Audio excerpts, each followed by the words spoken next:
We may know you, but it's good for the record. No. I'm SJ Doobie. I just wanted to make a comment to make sure that everyone is aware, you all especially, but also the public, that I've got a table at the farmer's market for this summer, every other week, that I'm hoping that all public municipal bodies can use to engage with the public. So I'm hoping affordable housing. That's a great idea. We did that. The Jericho Energy Task Force did it. We could even do that. You know, one of us, we couldn't do two because then it's a quorum, but one of us could sit there on some Thursday. It would be good. So we've got it for 10 of the 20 weeks. So it'll be every other Thursday. And once I have the dates, I'll circulate them to you all and the committee and group chairs, and folks can sign up. And it's, you know, it's one big table. We can have more than one committee member at a table. But just for an opportunity for us to find ways other than these kind of formal public sessions to engage with public, answer questions, do some outreach.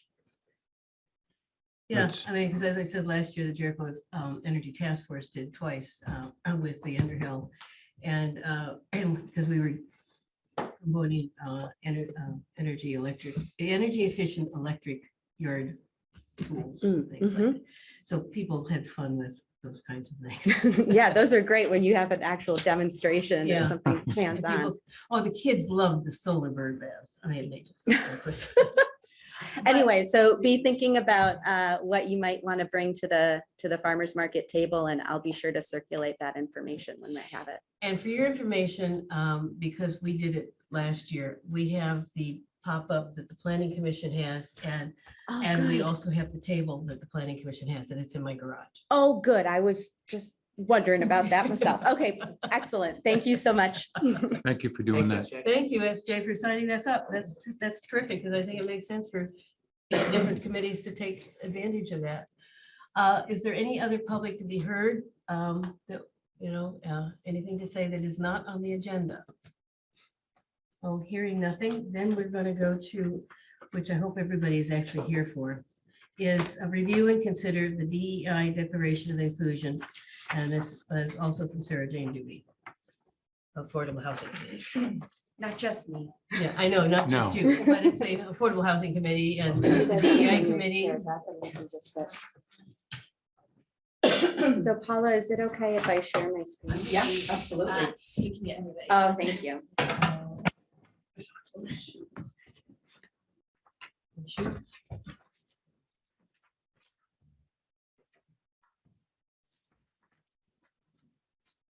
By the way, do we have a count on Zoom? How many people are on Zoom? Looks like there were quite a 12. few. It says 12, but that includes me and us. So it's probably Yeah, 10. no, I just wanted a ballpark, that's all. That's pretty good. I mean, it's very exciting.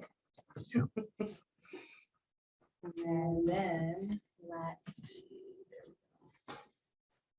Should be all set. Thank you, Paula. Thank you. I could have told you that before. That's okay. You starting, Brian? So I'm here on behalf of the Diversity, Equity, and Inclusion Committee for the town of Jericho. I'm joined by SJ Doobie and Brian Walsh.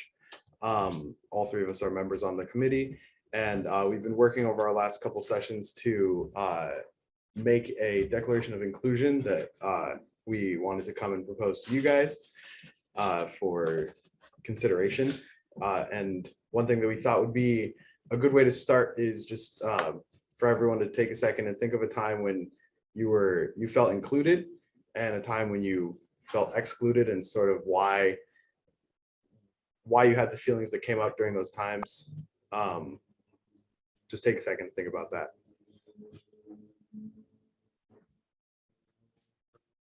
It's going to be different for everyone. But basically the point is that a declaration of inclusion will help everyone feel more included more of the time, so that the feelings are better in various community spaces with participation and such. And then also we felt that it was important, given that a declaration of inclusion does mention some some racial inclusivity issues, that April 4th, which was Tuesday, was the anniversary of MLK's assassination. And so we just thought it might be powerful to introduce this, given the time. So the Declaration of Inclusion Initiative is actually a statewide effort. It's run by Norman Cohen, Robert Harnish, and Alvin Wakefield. I see Norman Bob both in the chat right now. We'll hear more from them later. And basically, it's an effort to help all of the communities in Vermont and citizens just reinforce the message that Vermont is a welcoming place for everyone. And the goals are, of course, to increase the diversity in Vermont. We always need more people, and to abolish discrimination, as it says on there. And then another goal is that we really hope that we don't just adopt this declaration, but we really commit to the implementation and really commit to what the declaration means in terms of our commitment to each other, given it. Hi. First, I'd like to acknowledge that tonight is the second night of Passover. And that point was driven home to me as we consider inclusivity, because a good friend of mine who's a devoutly observant Jew and is 100% in support of this, apologized that she couldn't be here tonight. She explained to me that being as Passover's second night is one of the most sacred times of the celebration, and she needed to be at her Seder. So for future, as we go forward, I think it'll be important to consider, nights like this for planning future meetings and other events to be as inclusive as possible.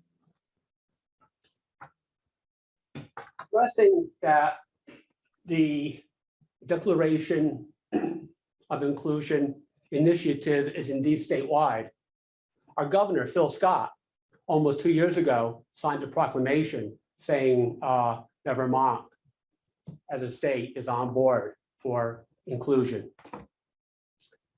Over 100 Vermont towns, including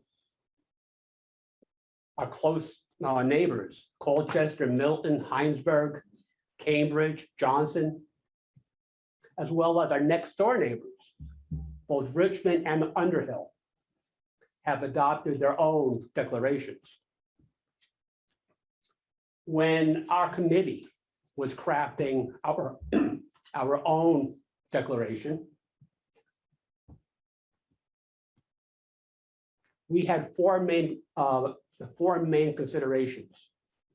Our first, we wanted to make it perfectly clear that Jericho welcomes all people, regardless of the color of their skin, regardless of their beliefs, regardless of their gender identity or orientation, and regardless of their socioeconomic status. Secondly, more than just making it clear that they're welcomed, we'd like it known that we would like those people to come and help make Jericho their town, to help make our community a more diverse and an even better place to live and raise families. Thirdly, as our world and our state, our country is becoming more and more diverse, it's important that our children, who are the future, be comfortable in a diverse society and be able to thrive in our state as we become more and more diverse. And finally, and to me, I believe that this is the most important, I think we need to admit that most of us in Jericho, especially people like me, a white, straight male from a Christian background, are not fully aware of the systemic racism and other forms of oppression that are still prevalent in our society today. Thank you. Thank you. Thanks. So going back to what I was saying about implementation, we have a couple of suggestions on how we hope that the declaration will be used upon an adoption of it. And we can place it in town hall. We can add it, definitely add it to the Join Jericho website. It'd be great that, you know, the first thing people see when they go to our website is our Declaration of Inclusion. We can make reference to it and in the welcome of town meeting, just reaffirming our commitment to the declaration, and also in the town report. And then, of course, we will, like, in terms of use, the Declaration of Inclusion will always be kept in mind when you're doing recruitment and creating policies and such. I mean, it's not to say that you're not already thinking about these things. It's just an affirmation to all citizens and future citizens that we're committed to this. And in terms of implementation, if necessary, we can offer and set up some bias training so that people can understand where they might have gaps in their understanding of the subject, because there are a lot of classes that we mention in the declaration, and some people may not know much about their bias around a class, and learning about that will really help them understand what they need to do to be more inclusive. Now hand it over to SJ.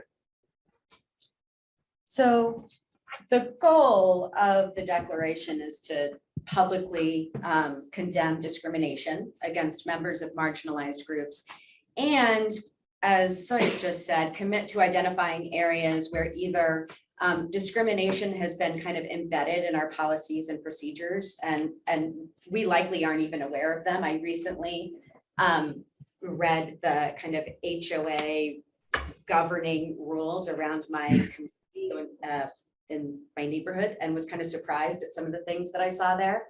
And so being intentional about looking at some of the things that we take for granted or haven't really come across, but also actively working to prevent future instances of discrimination and be prepared to respond to them quickly and appropriately and respectfully when they do happen, and they likely will, right? On a personal note, and also from a housing committee perspective, I'm sorry to say, but if I was looking to settle in a community, to buy a new house and bring my family to a new town, especially right now, as Brian said, with over 100 different towns in Vermont already having declarations of inclusion. I've got members of my household and my family who are visibly members of some of these marginalized groups, and some of us who are more invisible. If you met us, you wouldn't necessarily know that we were members of one of these marginalized groups or more. But as such, in addition to just kind of the moral imperative, I would be looking at the town websites, and I would be choosing towns that only had declarations of inclusion, in addition to looking at the school district and, you know, all of the other things that we take into account when we're looking at where we want to move. And as a committee member for the Affordable Housing Committee who's really dedicated to bringing more people to Jericho, I think that this is an important angle, and also one that for my family I take seriously. So in looking to craft Jericho's declaration, we reviewed the statewide Declaration of Inclusion initiative, which we've got Bob and Norm here to tell us a little bit about how they started the initiative and where it's at today. We also looked at guidance and various templates from the Vermont League of Cities and Towns. We reviewed, and again, when I switched to my housing hat, but when I say we, I mean the Jericho Diversity, Equity, and Inclusion Committee. We looked at the declarations of other towns, looked at their wording, And then we went and looked at our charter, which you all just approved only a couple of short months ago, and is really the first kind of declaration like this, that this is, that equity is something that Jericho really prioritizes. So we looked at that language to make sure that those values were included. And so the declaration of inclusion that we are hoping you will consider this evening. The town of Jericho is committed to building strong community relationships and creating a culture of inclusion and access for all of our residents, businesses, and visitors. As a town, we formally condemn discrimination in all of its forms and commit to fair and equal treatment of everyone in our community. The town of Jericho welcomes all persons, regardless of race, color, religion, national origin, sex, gender identity or expression, age, socioeconomic status, or disability. We will strive and work together to ensure all of our actions, policies, and operating procedures reflect this commitment. I'm really thankful that tonight we have a couple of the founding kind of members of this initiative with us. The three members here are pictured from left to right. You've got Norm Cohen, who is from Rutland, Jay Alvin or Al Wakefield from Mendon, and Bob Harnish, who is from Pittsford. So I'm going to turn it over to Bob to share how this got started, and then Norm will also share the current state of the initiative. All right, thank you very much. And I must say that is the most eloquent introduction we have had in our 2.5 years. Absolutely. I'm sorry, Bob. Absolutely. Thank you very much for that.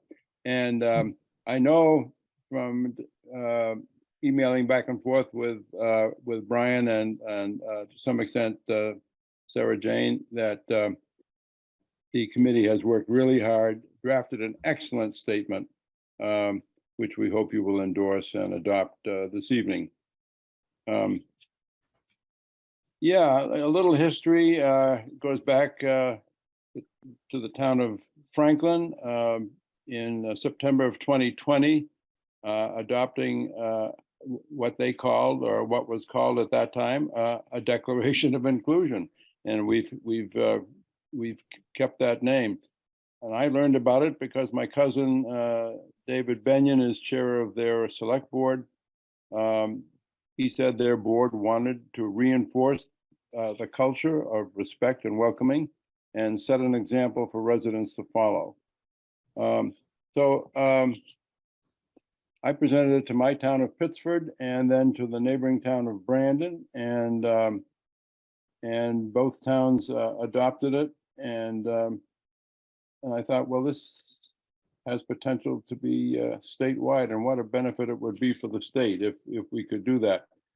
So I called on Al and Norm, and we make up a team of 3. With a new addition of a lady here in town.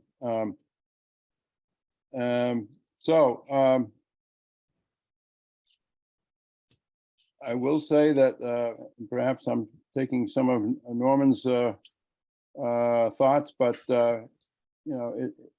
this effort, this initiative to make Vermont more inclusive and welcoming.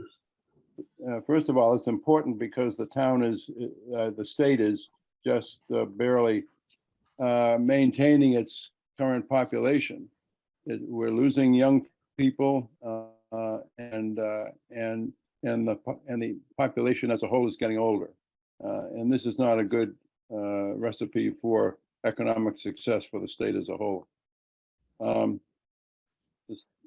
The document itself, as you have heard it read a moment ago, is a simple statement which by the select board or the town council that says that your town and its citizens will be respectful of all people and attempt to make everyone feel that they belong. There's no downside to that. Such a statement is only positive. We've been very fortunate right from the beginning. We have had some very important and helpful partners in the Vermont League of Cities and Towns, to which most towns belong, the Vermont State Chamber, the Vermont Interfaith Alliance, the Social Equity Caucus of the Vermont House, and others, as well as the governor, as was pointed out earlier. So with that, I'll turn it over to Norm for him to give us current status of our initiative. Well, thank you very much, Bob. And I just want to underscore what I interrupted to say before, is that I think we may hire you guys and take over from us as spokespersons. It was just beautiful and touching. We are now at 107 towns. We learned that Shaftesbury had adopted, and we finally got a copy of their signed declaration today, and meets all of our criteria. And so Shaftesbury will be the 107th town, and will boost us over 64% of the population of Vermont. And this is in no small part the efforts of Bob and Al Wakefield, who have been very, very successful in contacting towns and presenting to towns, and have really done an outstanding job. I was going to offer to read the declaration, but yours so clearly mirrors ours, it's not necessary, and we're very thankful for that.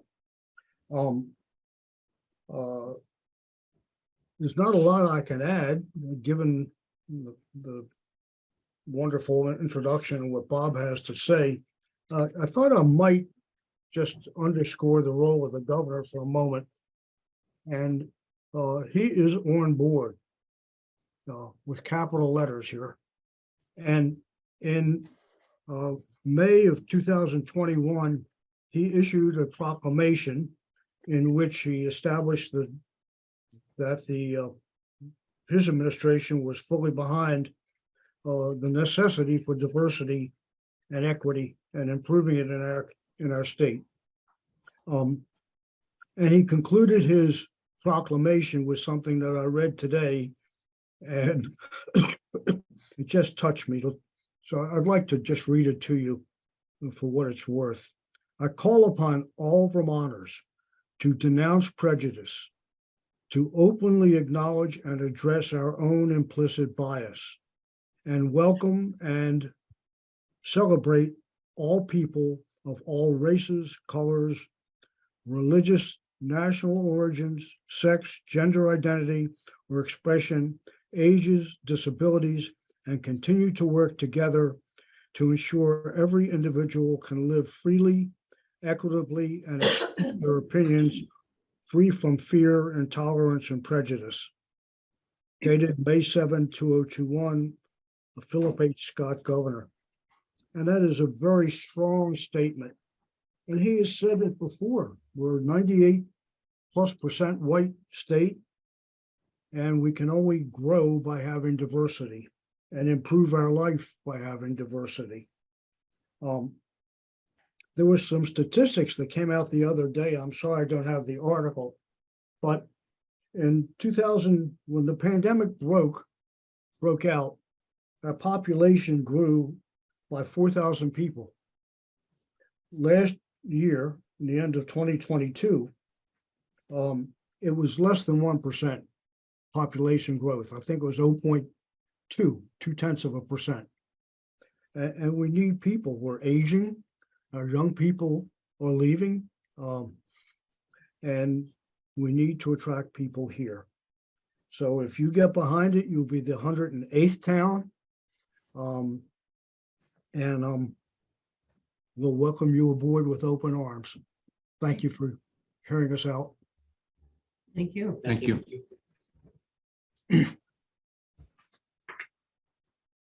So you have more? I mean, that was terrific. I That's mean, what we there's no got. question about it. Should we see if the audience has anything to say? Or, if people out there? Sure. Does anybody else have any comments about the presentation or comments about the statement of inclusion? Or if not, then nobody, then we can go ahead and vote. Well, I would just say that, so yeah, it's comments before about, this is an opportunity to affirm some common values was a really good way of putting it. The employment practices that the town of Jericho is required to follow already protects virtually every single one of the classes mentioned in this DEI statement. I think the DEI statement includes socioeconomic status, which is perfectly timed for Jericho. And the Equal Opportunity Act talks about genetic information. The rest of it is identical, but those are employment practices. And this is broader than this. This goes to the spirit of welcoming, of us being residents in town and welcoming, not just mercurial trying to make sure we're doing employment to cover our rear end. That's a different sensibility in a way. So I really like what you said. It's sort of like, when you see an old couple and they renew their vows after 50 years. It's these values enshrined in the Equal Opportunity Act are really important. And this brings that to that next step and helps remind us that we have a wider responsibility than just as employers to do that. So thank you for your comments tonight. Well, thank you, Wayne, because you speak eloquently. I usually write eloquently. You- I don't speak. You write very eloquently. That's true. But I'm not as good at speaking. So I would make a motion that we adopt this statement unless Eric has things to add tonight.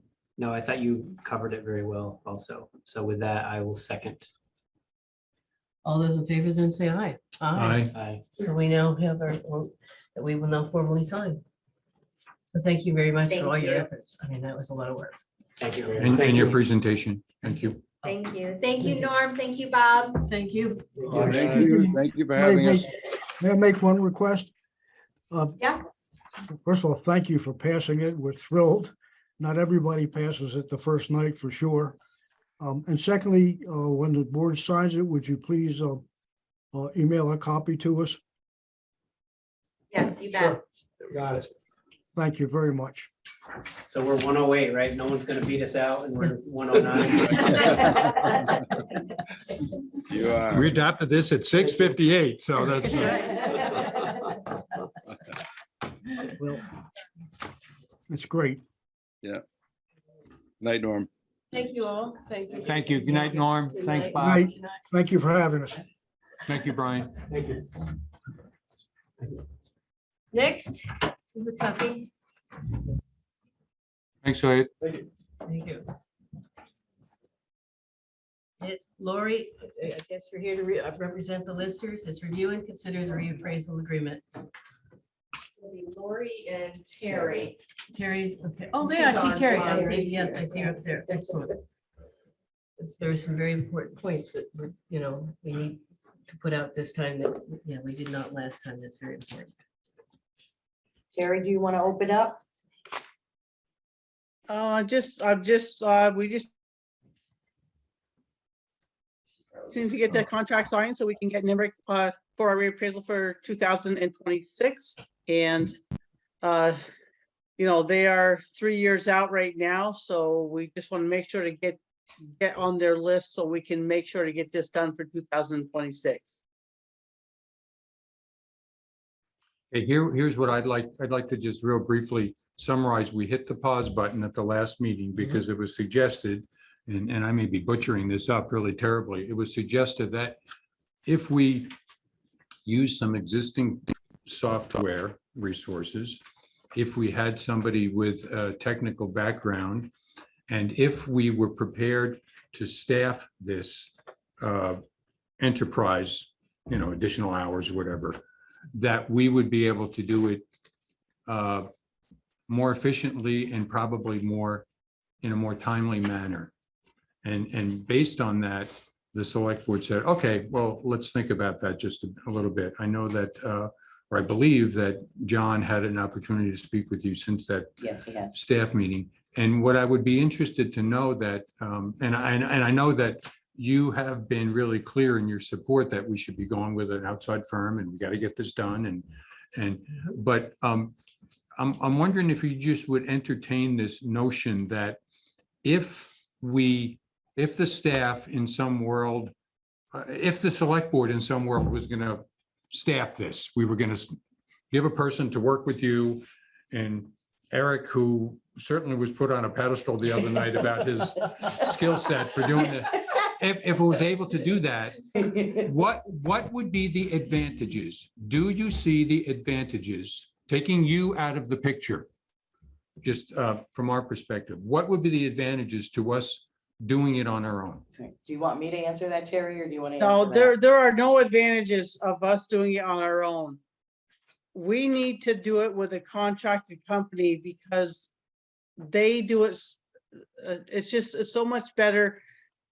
This does not come out of the taxpayer's pocket. This is all paid for by the By the state. State, yeah. state. So there's nothing in here that has your tax paying dollars come out of this. That's why the state gives us the $850 per parcel to do reappraisal when it needs to be done. There's a new bill in law right now that they're trying to pass, which is, we're not gonna, we don't need to really get into that. But this right now is not out of the taxpayers' dollars. And that's why we need to get done. We put in, you guys approved the reappraisal last fall. Yeah, We put in the did. RFP. We only got one bid because there are only like 2 companies in Vermont that can do it. So that's why we need to make sure that we are in their view, because if we don't sign this contract and we don't give it to them, we're 10 years out. So that's why we need to do it, because it's, like I said, it doesn't come out of taxpayers' dollars. I know. Well, and I just want to add to that, and Wayne, and just to answer your piece about doing it ourselves per se. There's a ton of work involved, but then it takes us, the state gives us this list, and we're supposed to, we mailed out our stuff to the companies that we knew, would reply. If they had the chance, but we have to follow what's called best practices with the state.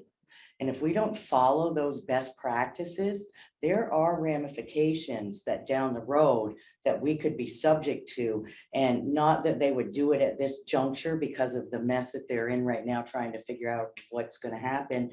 But one of those consequences is we can lose transportation dollars and education funds. Can the town run without that help from the state? So best practices is what the state, all our training, all of that stuff, affords us to stay in their good graces, for lack of a better word. I'm glad you And mentioned that, follow. because since the board meeting, I don't know how I learned of it, but that there could be a consequence to the tax for education. Yes, For town. and for the That's transportation. huge. That's huge, absolutely. So, not that they would do that, but it's there and they could. Right. So, and out, Terry did, we did good, when she sent out the RFPs. Like she said, if we don't do this now, we're gonna be hung out to dry. If this H480 passes on to the Senate and becomes a bill and they adopt that, the state will be taking over assessing But it's on good. their own. But it's a study group initially, and it's not, it's- Right, for till 26. And then, so nothing will start until until after 26, Right, and then they've got to set up the completely new bureaucracy. yeah, but based on what they're saying so far, if we to get this done, which I really hope that we can go forward and move on with this. It'll put us in a better spot because we'll have already done our reappraisal. So if they do adopt it in 26 and it does become something that they're going to further on, we're going to be at the better end of the scope of that. Well, to go along with what you said, because we had questions last time, why did we, why did only one person? But based on your information, like Terry said, she sent it to 6 companies based on the list of those Right. appraised that are allowed to do this. One, a lot of the out-of-state companies don't come to Vermont. No. And the others that did, that weren't on the list to be sent, only practice municipal assessing rather than townwide Right, reappraisal. So similar it's to only what 6 Terry does. companies Yeah. that do this. And then of those 6, only 3 use the software that we use. And that's what 85% of municipalities of the state use. So I mean, you're right in the right one to be, but that means that particular company is even less likely to Right. have openings.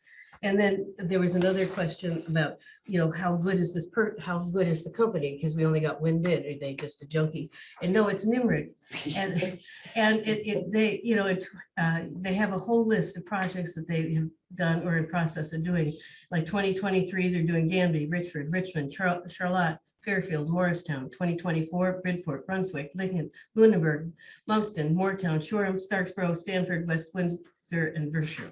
They also provide assessor and assessment services to towns like Brandon, Brighton, Cavendish, Charlotte, Whittingham, Newark, Heinsberg, Hyde Park, Wallingford, Leicester, Maidstone, Richmond, Moortown, Milton, Moortown, Mount Holly, Pownell, Reedsboro, Sutton, Huntington, Bridport, Stamford, Wells, Westminster, Shaftesbury, Westford, Morgan. So they're highly respected, very Very. professional company that are able to do it with a significant staff that we do not have. And it is a software that we use every day. So I mean, the database is there already because they're, And to note that there's 163 Right. more towns just from this year, including Right. us, yes, that are going to get this letter. So there's 163 more towns Right. looking to do what we're doing.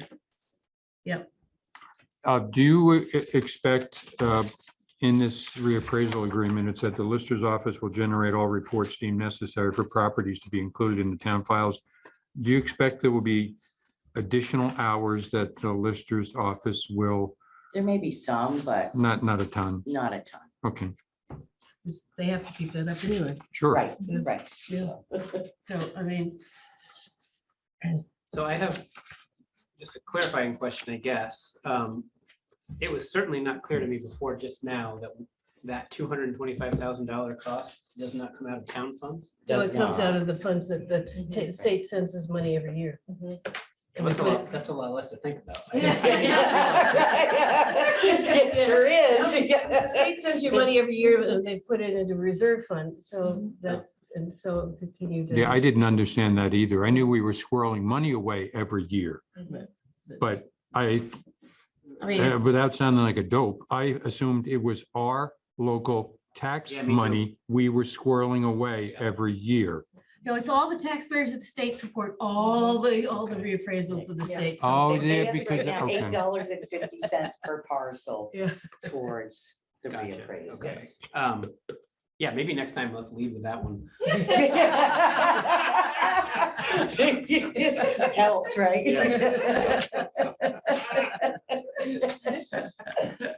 Madam Chair, you're looking for a motion? Yes, I am. I'm looking for a motion to approve the contract with Nimerick for reappraisal of Jericho based on the prospectus given in January 30th, 2023. So moved. Second, Wait a second, we have a question. The devil's always in the details.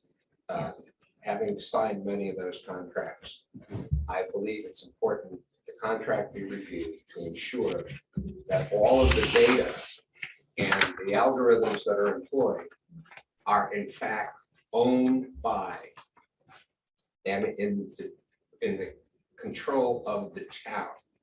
Because sometimes these vendors, of which I've encountered many times, they lock up the keys to the black box.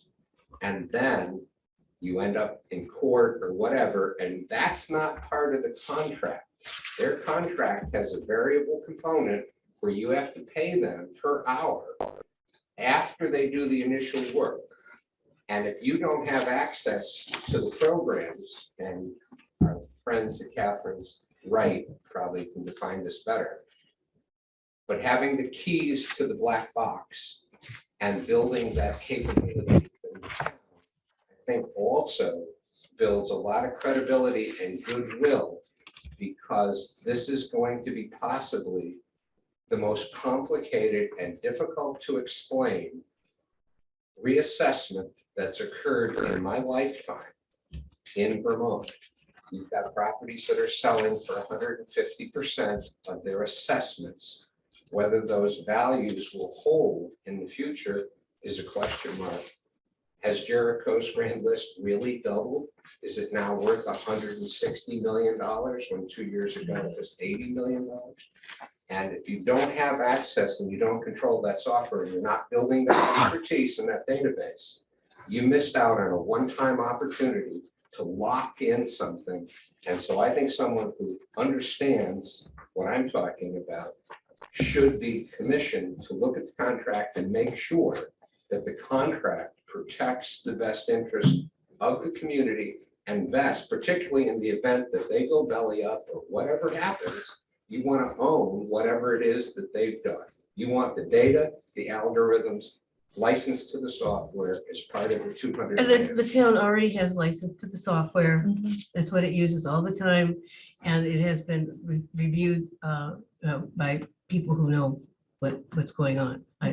Yeah, and so, and there is an online system in here where that there's a data verification system for reappraisal, and it allows property owners to verify their property data using the system. Yep. So the property owners have a chance to, comment on it. The assessor's office, is able to contact property owners, make, appointments necessary. I mean, so it's really very professionally run. And then there, then the, they're going to, the final review, the report gets generated to allow the lister's office to examine and question the final values. I mean, so there's all checks along the way. Terry, So- do you want to speak to what's going on in Morristown right now? Because you're in the midst of one with this company. Yeah, so basically, once they do the reappraisal for the year, like in Morristown, we have one going on this year. And the land table, everything, all the tables get set into the system. And then you had your CLA, which helps, make it fair taxation for everybody. So it goes to, the assessed value versus the sale value. And there's really no other way to do a reappraisal other than with existing tables. Like, for example, in Jericho, the last reappraisal was 2016, right, Lori? Yes, that's correct. Okay, so right now, the 2016 tables are in the system, and there's nothing we can do about that. We have properties selling in Jericho for 700,000. I can only get them to come in at almost 500,000. And those people are paying less tax than they should be because of the sale table. price and what's going on. The tables can never be changed until you do a reappraisal.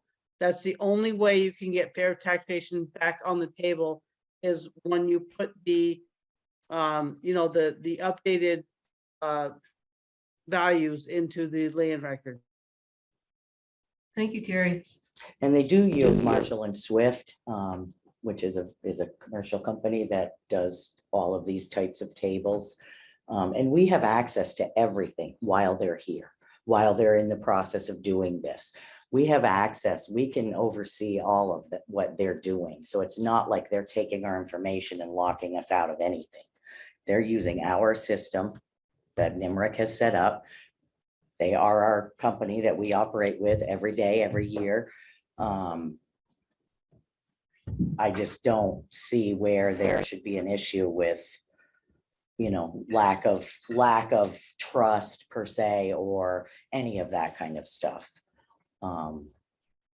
We speak to them every day. Well, thank And you. they're very helpful, and they're there, and I just, I think that I feel really safe using this company.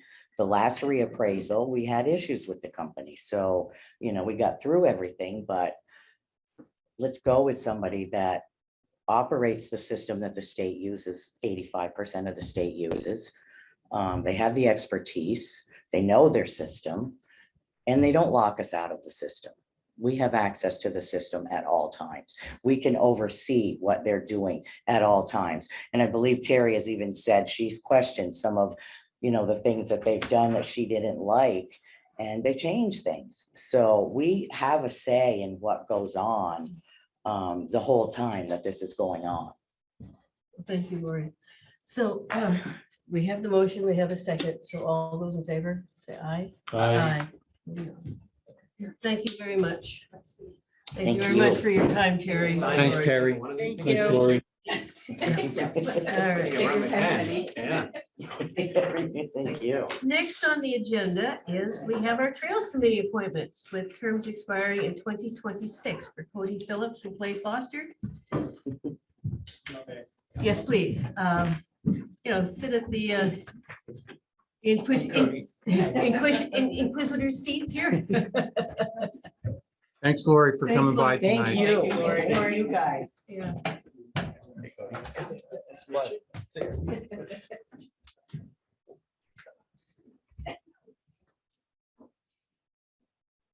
So I sign. While you're doing that, could I ask that whoever Eric's iPhone is, for the minutes, we just need your full name. So if you just put it in the chat or something so that it'll be recorded. Or you can come off mute and say it. There's a lot of Erics around. I'm gonna say. Yeah. You know. He doesn't know how to spell his name. He does not. Yeah, I am. Okay, so welcome. Yeah, sorry, get a little distracted here. But, so I guess because Cody, your name is first, we'll Okay. start with you. Sure. On the list. So tell us a little bit about yourself and what brought you to be interested in the Trails Committee. Well, I live right down the street and I use the trails in just about every way imaginable and in about every season. And when I saw that they needed people on the Trails Committee, I figured it's a good way for me to give back to the trails I use. I actually studied cycling infrastructure and design in school. Wow. I work in the bike industry and This is not Amsterdam. no. Definitely not Amsterdam, but maybe we can make it a little closer to that. And so I have a little bit of background in advocacy, and then I've done tons of trail building over the years when I was, racing bikes full time and stuff like that. So Oh. I hope I can bring something to the table. And It's impressive to think about doing something like that full time. So that's good. You answered the question not only about your interest, but a little bit about your background and how Yeah. it speaks to this committee. So maybe Yeah. you could, if you could do the same, which would just tell us a little bit about Yeah. what kind of experience led to your interest and what, if anything, is applicable. That Cody has. You've been on a bike and you. I do have a bike. But no, I never raced them professionally or, have any trail building experience. I live in town and, have a family and, we use a lot of the trails in town, for hiking and walking, winter activities and so forth. And, over the years, I've noticed some holes and gaps in trails in Jericho and, some places where things could be improved and have always kind of thought, it'd be nice if somebody would, take care of some of the stuff. And I saw there was an opening on the Trails Committee. And I kind of attended the Trails Committee meeting. And then it seemed like, there was a significant need. So here I am. Well, there is a need for exactly what you talked about too, is looking at the holes and the gaps and things like that in the trails. I mean, that's an important asset too. To be able to, think about, because our goal long-term is to connect things as well. Right. So that people can walk from different parts of town to elsewhere. Steve? I'd like to make a comment, please. My name is Steve Schwartz. I'm the chairperson for the Jericho Trails Committee. I'll recognize for sure that the trails that we have are largely inclusive of everybody that wants to use those trails for recreational as well as transportation purposes. So I've heard the word bike, and we like to bike on these trails, which is clearly important. But getting families out and allowing people to just enjoy nature, or to even get from point A to point B without getting in a motorized vehicle, is really the primary purpose of the Jericho Trails Committee, as well as allowing for bicycling and other forms of activity, non-motorized. Right, non-motors, absolutely. I'm really glad that Steve said that, because the 2 cents I was gonna put in, I'm one of the few people, one of the few select board members who lives in the corners. So I'm here at this end of town all the time. And there is this link, there are a bunch of links linking some neighborhoods together. Those are trails that have utility to them. I mean, there may be recreational, but you can also get a couple chores and things done with that.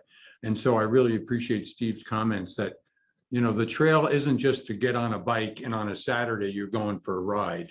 It's to, you know, go with your kid after Little League for a creamy, or, you know, run to the post office because you can figure that out. Or have the kids walk to school. Yeah. Without going on the main So road. if you could keep those things in mind, and it sounds like Steve has been on that wavelength for a long time, but and again, to my comment about Amsterdam, having been there not too long ago, it's about utility and actually doing things with your bike rather than just, oh, Your this is a feet. pleasant way to kill an hour kind of thing. So thank you very much for your interest in doing that. I don't do bikes. I also live here in the corners, and in-laws live on Packard, so we use the trails to go to dinner and whatnot. Oh, wow. I would love to be able to ride my bike or walk or run to the grocery store and back Well, without getting in the car, right, yeah. but Yeah. we're Yeah, you we're can a ways almost, off from you that. can almost do that. I live at the bottom of Sunnyview on Lee River Road. And you can almost go from the bottom of Sunnyview Yeah. all the way to, almost to Orr Road, Yeah, just by On wiggling trail. through. I've done all neighborhoods. those. Yeah, And that's a really valuable resource Yeah. that I think if we stuck a label on it, people would say, oh, you know, we got this system here that's, that people use all the time. So yeah. I'm excited about the new Something we energy can that you work bring on. to this. Right.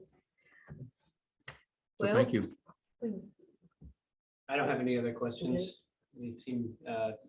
you good? All right, I'll make a motion to approve Cody Phillips and Clay Foster to the Trails Committee with terms expiring in 2026. Second. All those in favor say aye. Aye. Thank you very much. You're Thank welcome to you. the. Trails Thank you. Committee. Congratulations. Thank you.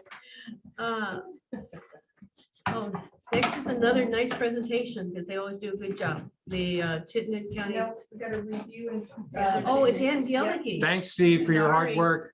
Appreciate it. I'm sorry, Angeliki. I passed right I had to over you. prepare more than John. She's told me. around so much, we just like ignore her, you know?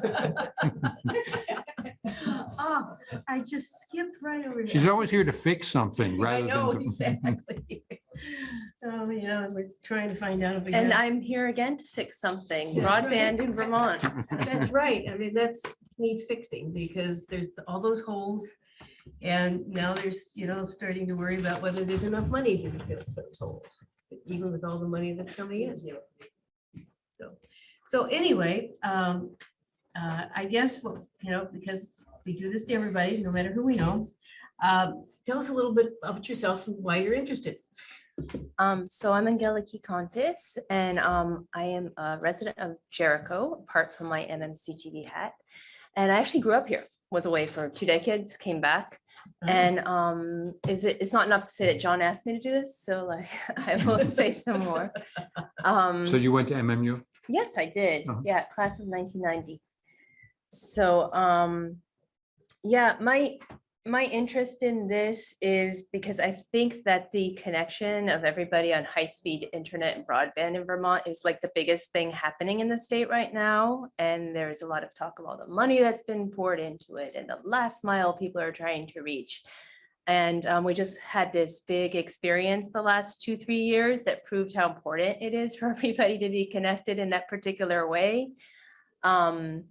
In my professional work in the world of small nonprofit and public access TV, we see how important the weakest link is, like for people's work and people's communication and people's education.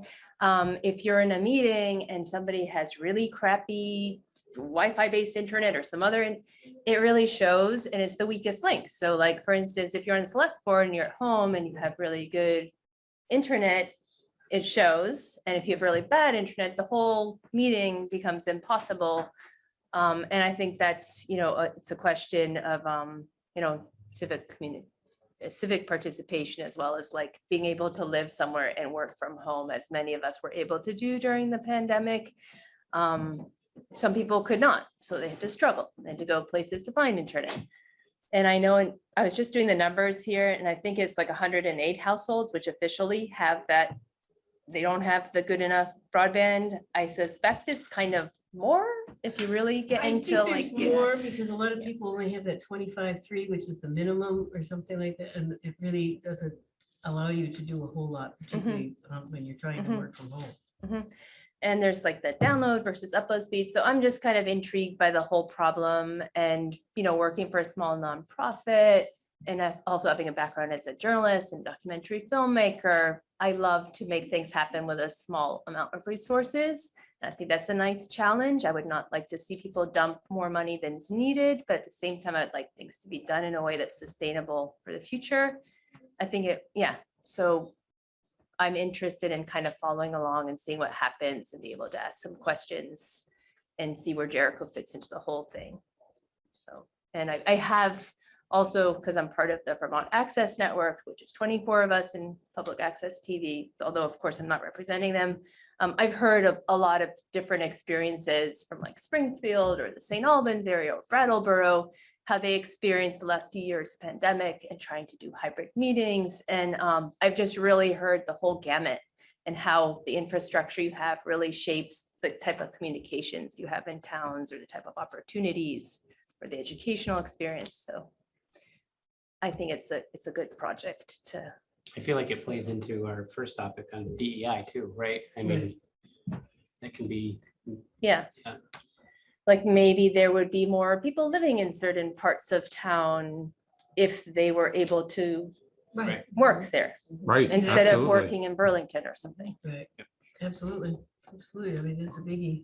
And also, I've also, just one last thing, I know I've got a big agenda, but I think it's also an opportunity for Vermont to have a little bit of voice when it comes to like the provision of internet and broadband in the state. Because we pretty much have monopolies, like anywhere I've ever lived as an adult. You have like either Comcast or Warner or like some big company, and it is an opportunity. I mean, like you don't want to reinvent the wheel and do things in a more expensive way, but you also want to kind of say, hey, how come that little company in Richmond gives, people in Richmond, I won't name, like Waitsfield Telecom, they give very cheap, very fast internet, and great, which would cost 6 times as much from another monopoly that's in town. And they're, it's just, there's a lot of opportunities there too, so. That's true. I had that same thought. I was just talking with somebody this weekend, and they're like, oh yeah, we're getting Google Fiber. And so, yeah, it's like, man, it'd be cool to have a couple to pick from, not just one. So. That's right. So shall we? I'll make a motion that Angelique's application to be the alternate for the CUD be approved. Is she the alternate, or is she the? She's gonna be the alternate. Who's the? John is the primary, but event, because right now it's mostly town administrators and town managers, but Oh, as they get into, he expects as they get into more complex issues and more communication issues, that things may switch. I'd be sitting for it. You may get a promotion. Yeah. I'm not sure you're wanting that promotion, but you may get it. Well, by then we'll see. They might have figured it all out, so they won't need anybody. Well, the pay doubles. Fantastic.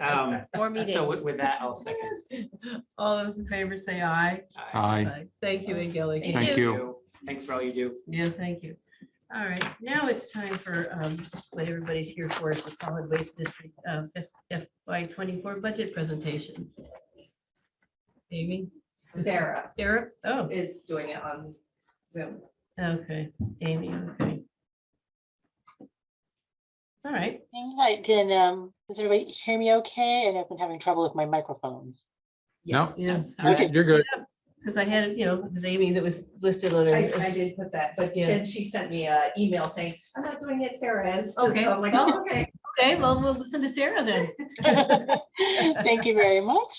My name is Sarah Reeves. I'm the Executive Director for the Chittenden Solid Waste District.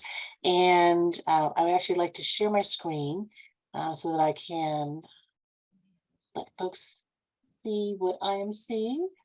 Let me get this going here. Okay. So as you mentioned, I'm here to present to the Select Board the Chittenden Solid Waste District's fiscal 2024 budget proposal, and I'll just launch right in. I also like to remind folks who may be either new to Chittenden County, new to Vermont, who CSWD is. And we are a municipality that was formed over 30 years ago by our member districts to manage the solid waste generated within their cities and towns on their behalf. I also like to remind folks, because this is our budget presentation, of where we receive our revenue and from where we do not receive our revenue. So our revenue is generated from essentially 3 buckets, and we call them user fees or tip fees. Those are the fees that say our customers at a drop-off center will pay us directly to manage the waste that they bring to us. Another bucket is from material or product sales. So the sale of compost products, Green Mountain Compost, or local color paint or recycling. And then the other third major bucket is the solid waste management fee. And that is a fee that is charged directly to haulers at the Coventry landfill when they're bringing Chittenden County trash to be disposed there.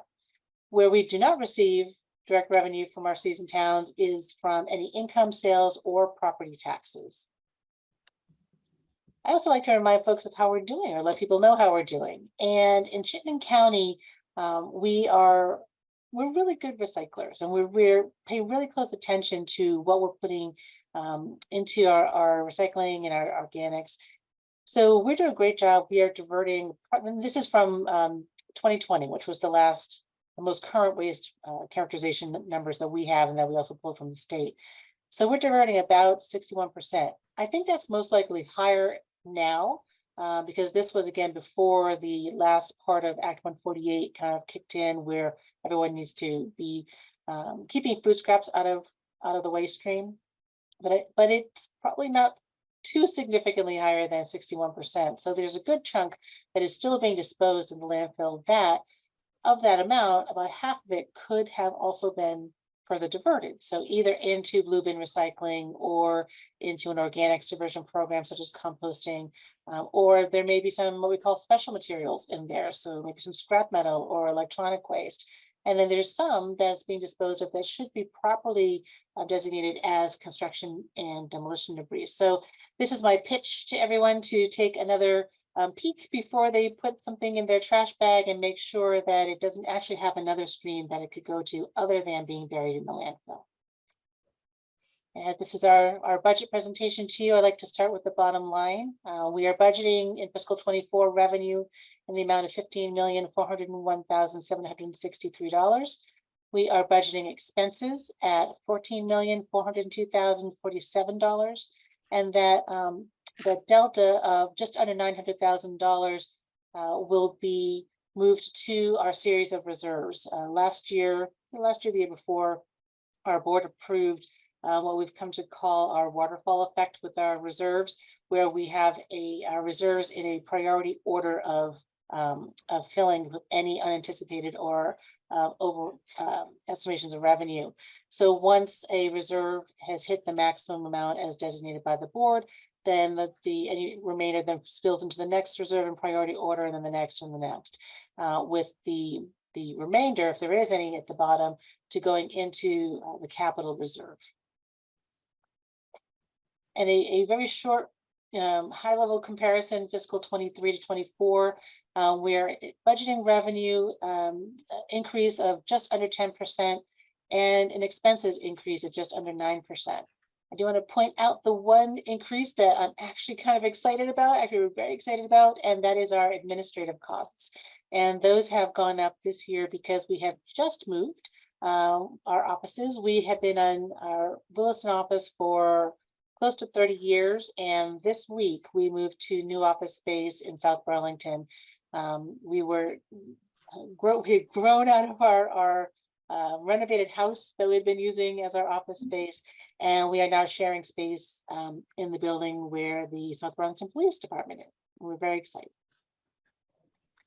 This is a new slide. I don't think I've shown the select board before, and it's to highlight which kind of buckets of money pay for which items and functions of CSWD. And I focus on the operations program, what we call operations. So our drop-off centers, the material recycling facility, the environmental depot and the rover, the organics diversion facility. By our charter, those facilities, any solid waste disposal operation, we're supposed to have those facilities essentially pay for themselves through user fees or tip fees. And I'm bringing this up because I will show you that has actually not been the case consistently over the years. And I'll show you what we're doing about that. As I mentioned, the solid waste management fee, this is that fee that is charged at the Coventry landfill. It is currently $27 per ton. We are not projecting to increase this fee. It's been the same for 10 years, and there's some confusion over what the fee is designed to do. This fee, again, per our charter, is used to help fund the administration and the management. It's in the title of the district. So it goes towards the administration, but also towards the education and outreach, communications and marketing. So all that public education and outreach is also paid for with this solid waste management fee revenue. This is also the source for how we pay for subsidies that are needed within the district. So any program that runs in the red, that getting that program to zero, the revenue comes from this bucket of money. And this year, I wrote my board to kind of take a look at this fee and see how make sure the uses are matching up with what we need them to be. We haven't raised it in 10 years. We didn't want to raise a fee that wasn't necessary to raise it. So I get that question frequently. Why we just no fees have stayed the same for 10 years? Why haven't we raised it? Well, we haven't really felt that we needed excess money. We don't want to do that, but we do need to take another look at the philosophy, I think, behind this fee. The materials recycling facility, or the MRF, is going to see an increase in its tip fee. We're currently charging $80 per ton. We're moving that fee to $85 per ton on July 1. This is in direct relation to a significant increase in our contract with Casella. Casella operates the MRF on our behalf through contract on a daily basis. So they are the ones who are running the machinery, and they are Casella employees who are sorting on the recycling. This contract expired last June, and in the renegotiations, the cost for processing a ton of recycling went from $45 per ton to $70 per ton. That increase kicked in on March 1st. So the tip fee increase will not start until July 1. So we're covering the additional cost on that contract for this fourth quarter. But this increase is, again, directly related to this contract. This contract will only run for the duration of this current facility. So when we open up and launch the new facility that we're going to build, we're going out to bid for those services. So, hopefully we will get a better deal. Right now, this MRF is, again, being hand sorted. There is no one else who wants to operate this facility. And Casella has done a great job for us. And, we know that we would not have received any bids had we put this particular facility out to bid. The next one, however, is a different story. We're also budgeting the material sales or the recycling that we market. We're keeping that estimate for the average commodity revenue conservative and at about $84, $85 a ton. The markets have slightly stabilized. I'm saying that cautiously, they are still suppressed. You'll notice, I think, in that column that says fiscal 22 actual, the material sales line item was just under $4 million. That was an anomaly. That was realized throughout the industry. Everyone did great that particular year. And then we all kind of fell off the cliff again. And now we're normalizing. So you'll see the fiscal 23 and fiscal 24, we're budgeting pretty close to the same. And that is representing what we believe is the current state of the recycling commodities. Our organics diversion facility or our compost facility, we are also needing to increase the tip fee there from $65 a ton to $70 a ton. And again, if you're looking at that fiscal 22 column, that last line, the income line, we were so very close to breaking even for really the first time ever. And then in this year's budget and then the upcoming budget, we are budgeting for a deficit. We're running in the red. This is also a direct relation to a loss of inbound materials, so inbound food scraps. When Casella built their big facility in Williston called a depackaging facility, they also directed some of their unpackaged food scraps that had been collected to that facility to, as an efficiency measure. We understand that. Where those food scraps came from, they had been going to our organics diversion facility, and so we lost about at least a third of our inbound tons.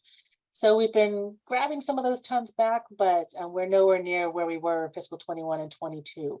So again, in order to try to recover some of the losses, we'll be increasing the tip fee. We are again budgeting to be in the red, so that will be covered by solid waste management fee revenue. Our drop-off centers, I can see also that that bottom line income level is in the red. The actual deficit in fiscal 22 is just under $400,000. And that was not the first year that has been the case. We have been running the docks in the red for many years, frankly. This year's budget is just over $420,000. And without an increase in bag prices, that would have been the same deficit.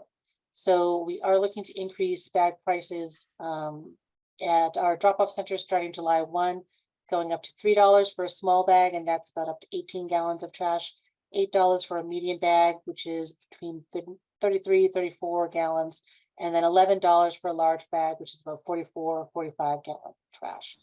I added a line about pre-COVID pricing just for a little bit of a reference point. Before COVID, we were at $2.75 for a small bag. When we changed our pricing during COVID, the goal was to eliminate handling coins. So on some of the bags we went up and some of the bags we went down. So we went down on the smallest bag to really a reflection of where folks were, the uncertainty and people not having some, I'm not going to add pressure for this very necessary feature and function of daily life, but it was not covering the cost of managing that material. And so we are going up to $3 on that small. So, another kind of point of reference, the drop-off centers do represent almost half of our full-time employees and all of the associated costs. And I'm sure the select board is well aware of the increases in the healthcare costs this year. They keep going up, and as well as the cost of living, and they'll be referencing that on another slide. So in addition to those costs increasing, materials management costs, which are the fees that we pay to haulers and fees that we pay for transportation, all of that has gone up. The hauling costs, fuel costs, insurance, all of those are double-digit increases. One change that we're making is that we're going to move all of our DOCs except for Heinsberg, and not right away Burlington, but eventually Burlington, to a Tuesday to Saturday schedule. And that is that will help in several ways. First and foremost, it will help our operators to have 2 days off in a row for the first time ever, and they certainly deserve that. But also to be able to communicate to the public a consistent schedule. So you'll no longer have to, go to our website and then kind of pick your way through the checkerboard schedule and to see which drop-off center is open when. Everyone will have the same schedule, except for Heinsberg. We are only allowed to be open 1 day a week per our lease agreement with the town, and that day will be Saturday, but everyone else will be open Tuesday through Saturday. So that will increase availability, particularly in Milton. And that facility is showing a lot of growth in activity. So they, I think, are very excited about having a 5-day-a-week facility. And as I mentioned, just like everyone, we are also experiencing staffing challenges. It's pretty difficult to fill certain positions such as drivers or mechanics. And we're also budgeting in this budget a 7% cost of living adjustment. And we use the Bureau of Labor Statistics, CPI, the Consumer Price Indexing study for the Northeast urban area.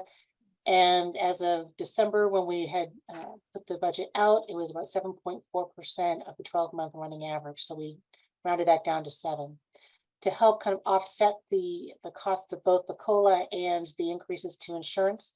We moved our employees who are opting into our healthcare plan to a lower cost to the district and a higher deductible plan as of January 1. And on on July 1st, we'll be increasing employee contribution to premiums to 3.5% of salary. Our capital plan, not a lot of information here. There's more in your packet. I wanted to highlight that balance at the end of the year of fiscal 24. We are looking to have a very healthy balance in our capital reserve of just under 3.4 million. And that is, again, that effect of that water falling reserve priority plan. So the excess revenue that we realized in fiscal 22 filtered through, maxed our reserves, and then landed nicely in our capital reserve so that we are able to have adequate funds to make these major investments. And we are looking to completely renovate the Milton Drop-Off Center. And we are working with the city of Burlington on expanding the drop-off center there as well. The one reserve that is giving me a little agita is the landfill post-closure reserve. We are responsible for overseeing the closure plan, the post-closure plan for the 3 landfills that we are responsible for in Williston. It's a federally required 30-year post-closure plan, and we're in about year 27, 28. And we have enough money in the reserve to get us to year 30, but I am not sure we have enough money in the reserve should there be any requirements to treat the landfill leachate for the forever chemicals, the PFAS, PFOA, etc. That is being discussed right now at the federal level and at the state level as to what those requirements may be. So we may need to do significant treatment to that leachate prior to sending it to a wastewater treatment plant. And we have no idea what that requirement will be or how much that will cost. So before we can move into a more kind of a lower level monitoring care, which is called custodial care, we'll need to understand better what those requirements are. And we may not be able to move into custodial care for 5 or 7 years. And we definitely don't have enough in the reserve for that. So our board will be talking about how we can supplement and augment this reserve. Generally, this reserve is funded by revenue from the landfill, which has not been active for 28 years. So that's the one that's giving me a little cause. We will figure it out, but that one is looking to be potentially short in the next couple of years. And so that is not another way of saying that subscriber towns may face some kind of assessment in the near future when the costs of that closure are more fully known? No, I do not anticipate an assessment. One of the things that I'll be seeing if my board will agree to is, and it won't be enough, but it'll be a good start, is we just recently started to invest some of our reserve funds in treasury bills, and to take that interest that is being generated and, to temporarily, I guess to move that into that reserve and to help, maybe use that to fund the reserve. Another thing that we could do is we could temporarily increase the solid waste management fee, that fee on trash, which might make sense because we're looking to augment that reserve fund for the landfills. So it could be a temporary increase there. That would be again charged to haulers, and whether haulers pass that fee on to customers, that's up to them. I don't think it would need to be significantly raised in order to be able to properly fund that reserve. But no, I don't see a need for an assessment. I don't think it won't be in the millions of dollars. You know, it may be it'll certainly be in the tens of thousands of dollars. It could be over $100,000. And that does not rise to the level of an assessment. Okay, because we really enjoy not having a yearly assessment for the service. So Yeah. keep up the good work in that That's way. exactly right. And, you know, frankly, we enjoy not having to do it, you know, and we are one of the only districts that does not have an assessment, a per capita assessment for our member towns. And we like being self-sufficient. So yeah, that is, I do not think that will come to that. I really don't. But I will say that if the solutions are in the millions of dollars range, everyone will be up in arms. It will not just be CSWD. I mean, this is a major issue. So there will be significant pushback on every level if that's what we're looking at. And I don't expect that that's the case. Thank you. Thank you. Well, thank you for the presentation. As always, it's very thorough and, you know, all the information we get is very clean and easy, you know, to follow, even though, you know, there's a lot of it packed in there. Have you gotten any feedback on the Casella taking over the Richmond drop-off, which most Jericho people used to use? I don't know if they still do, but any we word still about do. that? We haven't heard, you know, we don't, you know, talk with Casella about that, and we haven't really heard any feedback from Richmond. I know that I've had some of my board members have gone to, you know, kind of check it out and scope things out, and you know, as expected, Casella does a good job, and so you know, we certainly did see some folks come to Williston, to the drop-off center there, just I think purely for when they started going during COVID, they realized how many materials could be accepted there, and just you know, the flow is better, and so we did, you know, capture some customers there. But as far as certainly nothing negative, we haven't heard anything negative. I don't know if anyone has had negative experiences, but from what I understand, I think they're doing a good job. Great, thank you. They didn't open the shop, you know, that people. Oh, the shed. The shed, they have. No. Yeah, that was one reason I wanted to go back there, because Me too. I heard they had the shed. Yeah, exactly. They were supposed to have the shed, but so far they haven't, you know, we haven't seen it. Because that's why we go there. I mean, I never go to Richmond. So anyway, Yeah. so we're all set with this? Yep. I had one question, and I agree, it's very good presentation, and I like it that you make it easy to follow. It's not all this stuff is. $11 for the large bag, and I like, is there any data that you're aware of that would show like how much litter we might get on the side of the road compared to the price of dropping off? Because throwing one of those bags off the side of the road is free if you don't get caught, you know. And Oh my gosh. Well, I mean, and you know, like when I look in the river, right? Right. And you see tires everywhere. And That's people are like, true. oh my Yeah, God, that look is at all the true. tires. Yeah.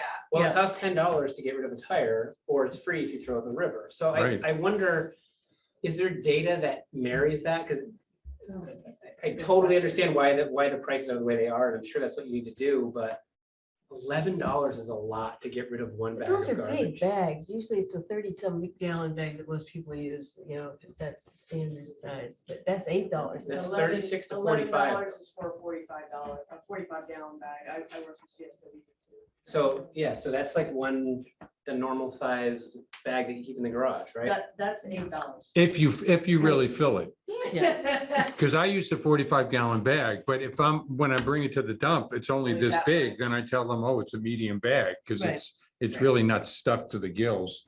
But you're right, if you make it too expensive, whether it's a mattress or a computer or oil, Yeah. you know, then people just get rid of it somewhere. Yeah, Well, I we used think to find it. what happens is, and what will happen, we saw this also when we changed the pricing during COVID, and we did kind of bulk pricing, where it was either $10 for a couple bags or $20, that people adjusted their habits to suit both the pricing and how frequently they wanted to get rid of their trash. And I think we will have some folks do the math And they'll figure out which is going, what process is going to make the most for them. And believe me, we do get folks doing that Seattle stomp where they are squishing as much into the bags as they can. And that's great. That's what you want people to do. You want to maximize the value. Most of our customers will bring either a small or a medium bag. We actually don't receive a lot of the largest bag. Because at that point, you start to kind of tip into the cubic yard pricing, and that has a different fee structure. So the biggest effect will be on folks who are used to the smaller bag or the medium-sized bag. And what we may see happen, which we did see happen during COVID, is instead of coming every week, if people can kind of wait or consolidate their trips, they'll get their trash into that medium bag, and instead of bring in 2 or 3 smaller bags, they'll just bring in the one and make that one trip. We haven't seen or done studies about a correlation. That's a really interesting question. Does litter increase as the cost of collection increases? We can look to see if litter there's is not the right, maybe that's not the right, but like actual. or illegal dumping. I think you're talking about it's illegal dumping. Yeah, people really do tires. And we don't see Tires, much. yeah, tires, you definitely see that with, like, if we had a program Tires, in the yeah. county that was free tires, I bet you wouldn't see tires in the river. Well, they'd be Well, there it's for also, Or 1,000 alongside years, the road national. Yeah. yeah, tires, that's been an issue as long as there have been vehicles, right? Where, tires have simply not been collected for some reason responsibly. I don't know why. We used to do tire roundups, and those were pretty popular. We see a lot of tires come out at cleanup day. And, I do want to remind too, that you do have some community cleanup funds available. So it could be something to augment the activities around cleanup day, or you could even have your own separate collection, and those funds could be used to help pay for the disposal of that material. And really a lot of it is convenience. And I think the more we can make it convenient for people to get rid of those materials, because you don't have tires every week, but if you can make it convenient, and if there could be a way to reduce the cost, it's essentially a pass-through. We're not making a ton of money on a tire. We're trying to recover the cost that we have to pay to get those tires to disposal. But you could run an event in town and use that cleanup funds to help pay for that disposal. That is one option that you could do with those funds. Thank you.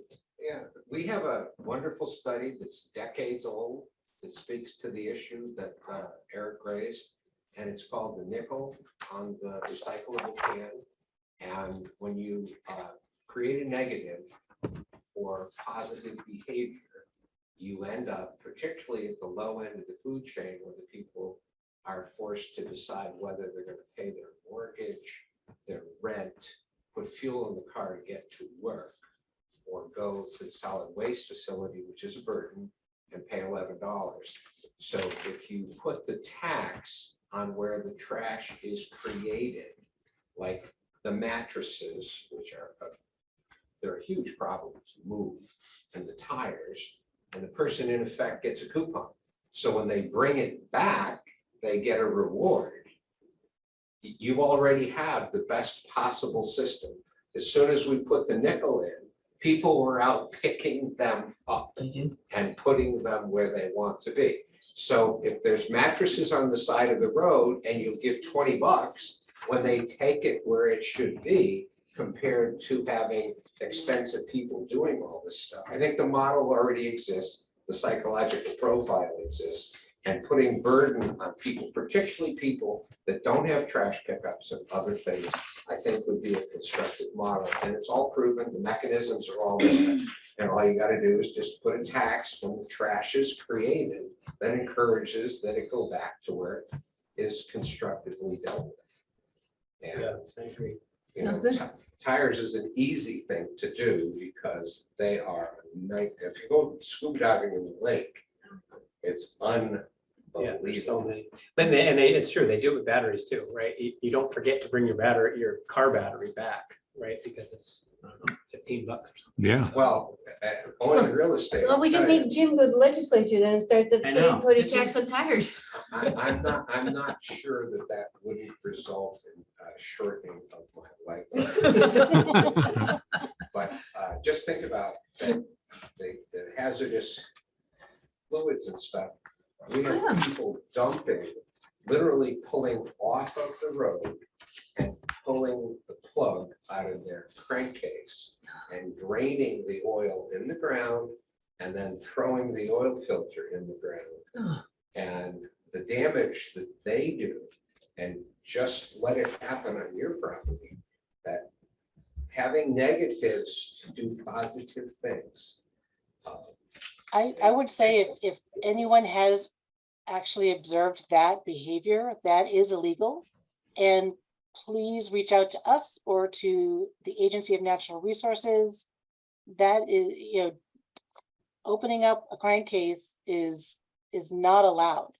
So I mean- totally agree with you, but unfortunately, it happens to those of us who own land, particularly with remote driveways, all the time. And the tires and the trash, it's unbelievable. I thought there was a body on one of my properties and someone had dropped 3 barrels, 55 gallons of dead fish. Oh, And so I can give you story after anecdotal story that says, make it easy for people to put stuff where it belongs, reward those people, and tax those people that create the trash, create a coupon that is then redeemable when you bring your mattress, when you bring your tires, when you bring your bathtub, or whatever other trash to the right place. I think it will actually, and guess what? I think it's 40 years that we've been doing this very successfully with cans. How many cans do you see left on the side of the road that are not quickly picked up? Is there a motion or anything? here? yes, we have to accept their budget. Oh, So I will make a motion to accept the budget as presented for the Chittenden Solid Waste District. second. All those in favor say aye. Aye. Aye. All right. Thank you very much for your presentation. Thank so you. much. Are you sure you don't want to go to the legislature, Jim? When I started studying political science at 66, I decided that neither team met my minimum standard. All right, next on the agenda is our teen outreach project from the Methodist Church, and we have Amy Davis and Laura Moreno to speak. Hi, welcome. Welcome. Nice to be here. So my name is Amy Davis. This is my friend Laura Morena. And we are here as community members to just introduce this outreach program that we're working on. And it's a shop for teens, providing gently used clothing and new clothing, home goods for their rooms, school supplies, personal hygiene products. And we are actually using the parsonage of the Methodist Church. So just to clarify, this isn't a church council project. This is actually a community-based project.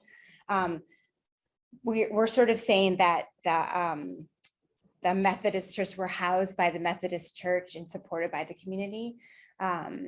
Laura's a member of the Methodist Church. I'm a member of the UU Fellowship down the road. So, it's sort of all in one, and we're Sure. welcoming everybody. Right. So we sort of just want to introduce ourselves because we're going to be neighbors, and you're going to hopefully see a lot of it out on social media and around town. The shop is called Reframe, and we will serve all teens in our community. We're really focusing on those teens that have financial challenges. So they will be able to receive gift cards from possibly teachers, school guidance counselors, principals, social workers, nurses, school nurses who have identified that they may be in need of some of the items. And so then they can just use the gift card and sort of come in and shop around. Getting rid of sort of the stigma of having a voucher or, any other thing. We're trying to make it really positive.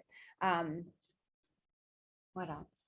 We're hoping to sort of encourage sort of just a community centered area. It's not going to be a teen center, but because we're using the house, we have access to the kitchen. So we're hoping to provide snacks and maybe have like a little project that they can do if they're maybe there for an hour shopping, and then they can kind of gather.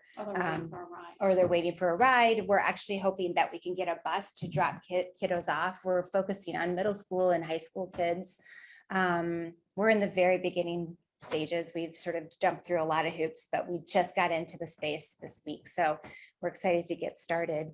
What else do we want to say? We're probably only going to be open twice a week. So once after school during the week and once on the weekends. So we're not anticipating that parking is going to be an issue. We've actually already gone through and gotten our zoning application approved through Chris Flynn. So that's all set. We've gotten all the Methodist church approval because it's their building. We still had to go through a lot of their approval processes. So Anything where else? do you anticipate getting the stuff just to fill it? Yeah, I don't think that's going to be a problem.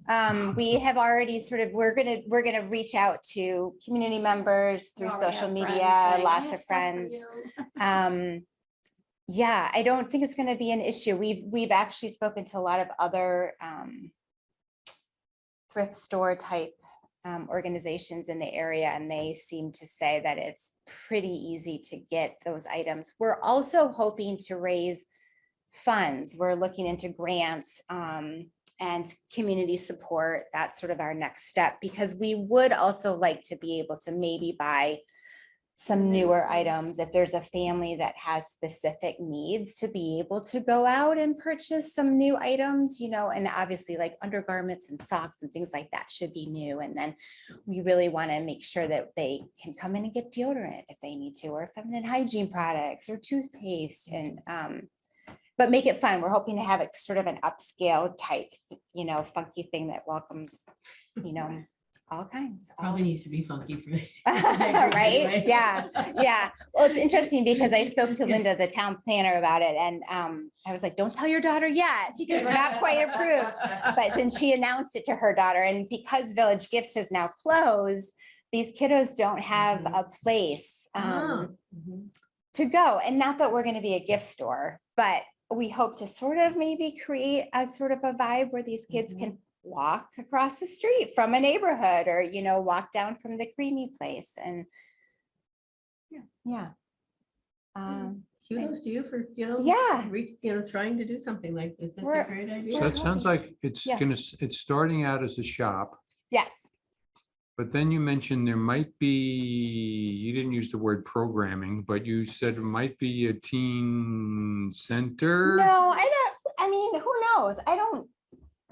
That's not our goal right now, just because it's just the two of us, and this is all volunteer based. And Sure, we no, both I have get it. other jobs. And so we're sort of, I worked in yeah. Virginia's for a long time, and they really struggled with staffing Yes. their teen center and making it Right. hip and happening. It was very, Right. very hard to do. Right. So I just was wondering where you're thinking this is gonna. As it end up. progresses. Yeah. I think we're keeping ours, yeah. go First ahead. get the shop straightened out. Well, That's your right, goal. Yeah. exactly. I mean, I would like to see a garden at some point. I was at the town meeting and they were talking about the food hub maybe happening or something like Oh, that. yeah. Like if we could put a garden out there and, you know, be a part of that.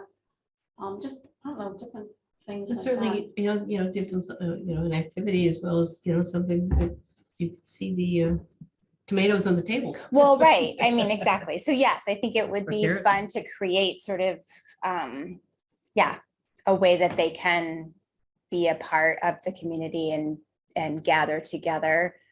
I mean, there's a lot of things that come up with that, you know, supervision and, you know, all of that, as you know. So we're Right. not quite ready to do that. I mean, our idea is like, I do the kindness rocks around town. And so like, that's my one thing, that I'm going to put some rocks and some paint, you know, paint pens. And if the kids want to like go and shop and then do a kindness rock and take it home or leave it, then that's great. And grab, you know, a seltzer or something from the refrigerator. We hope to have like a popcorn machine or, I don't know, I popsicles. think it also like will go Something. with like the passions of the community Yeah. too, like whatever people bring to us and they're like, oh, I could help you with this, then we'll go with that and just see where, Right.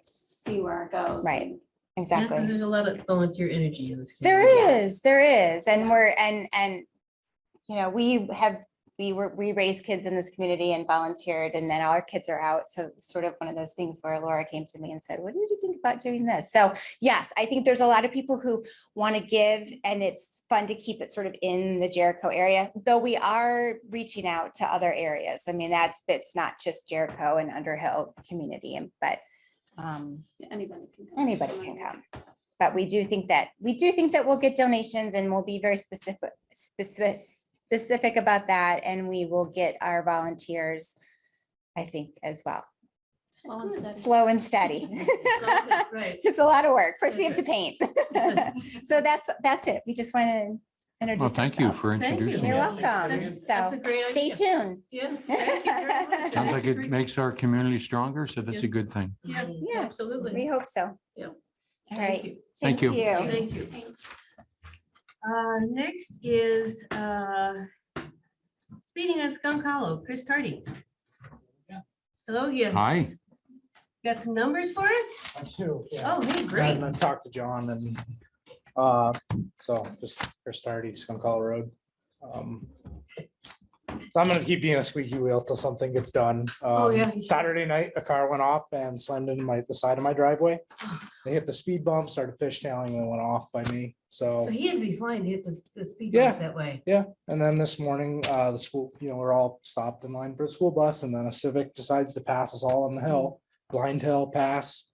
So Did anybody get, that's worth like 2 or 3 points on your license. they didn't pass the school bus, they waited, but they passed the line of us, but, and the state police humored me by parking in my driveway right before I came here, and they were there for about 30 seconds before they pulled out to catch somebody, so I've been on the phone a bunch with Lieutenant Munson at Williston PD. She passed you guys some numbers. We are on track to match the numbers last year. So that's pretty not exciting. No. So John had reached out to me about mainly the work that is getting done this summer on the repaving. Repainting, steepening of the speed bumps, and then grading arrows to, basically make it like a rumble strip essentially. What was your take on that? Because John spoke to me on the phone about that, and I was cognizant of Eric's made a comment a couple months ago about his rumbles. He lives near a rumble strip. Yeah. This thing is a different thing because it lets you know that you're about to come up to a speed table. Right.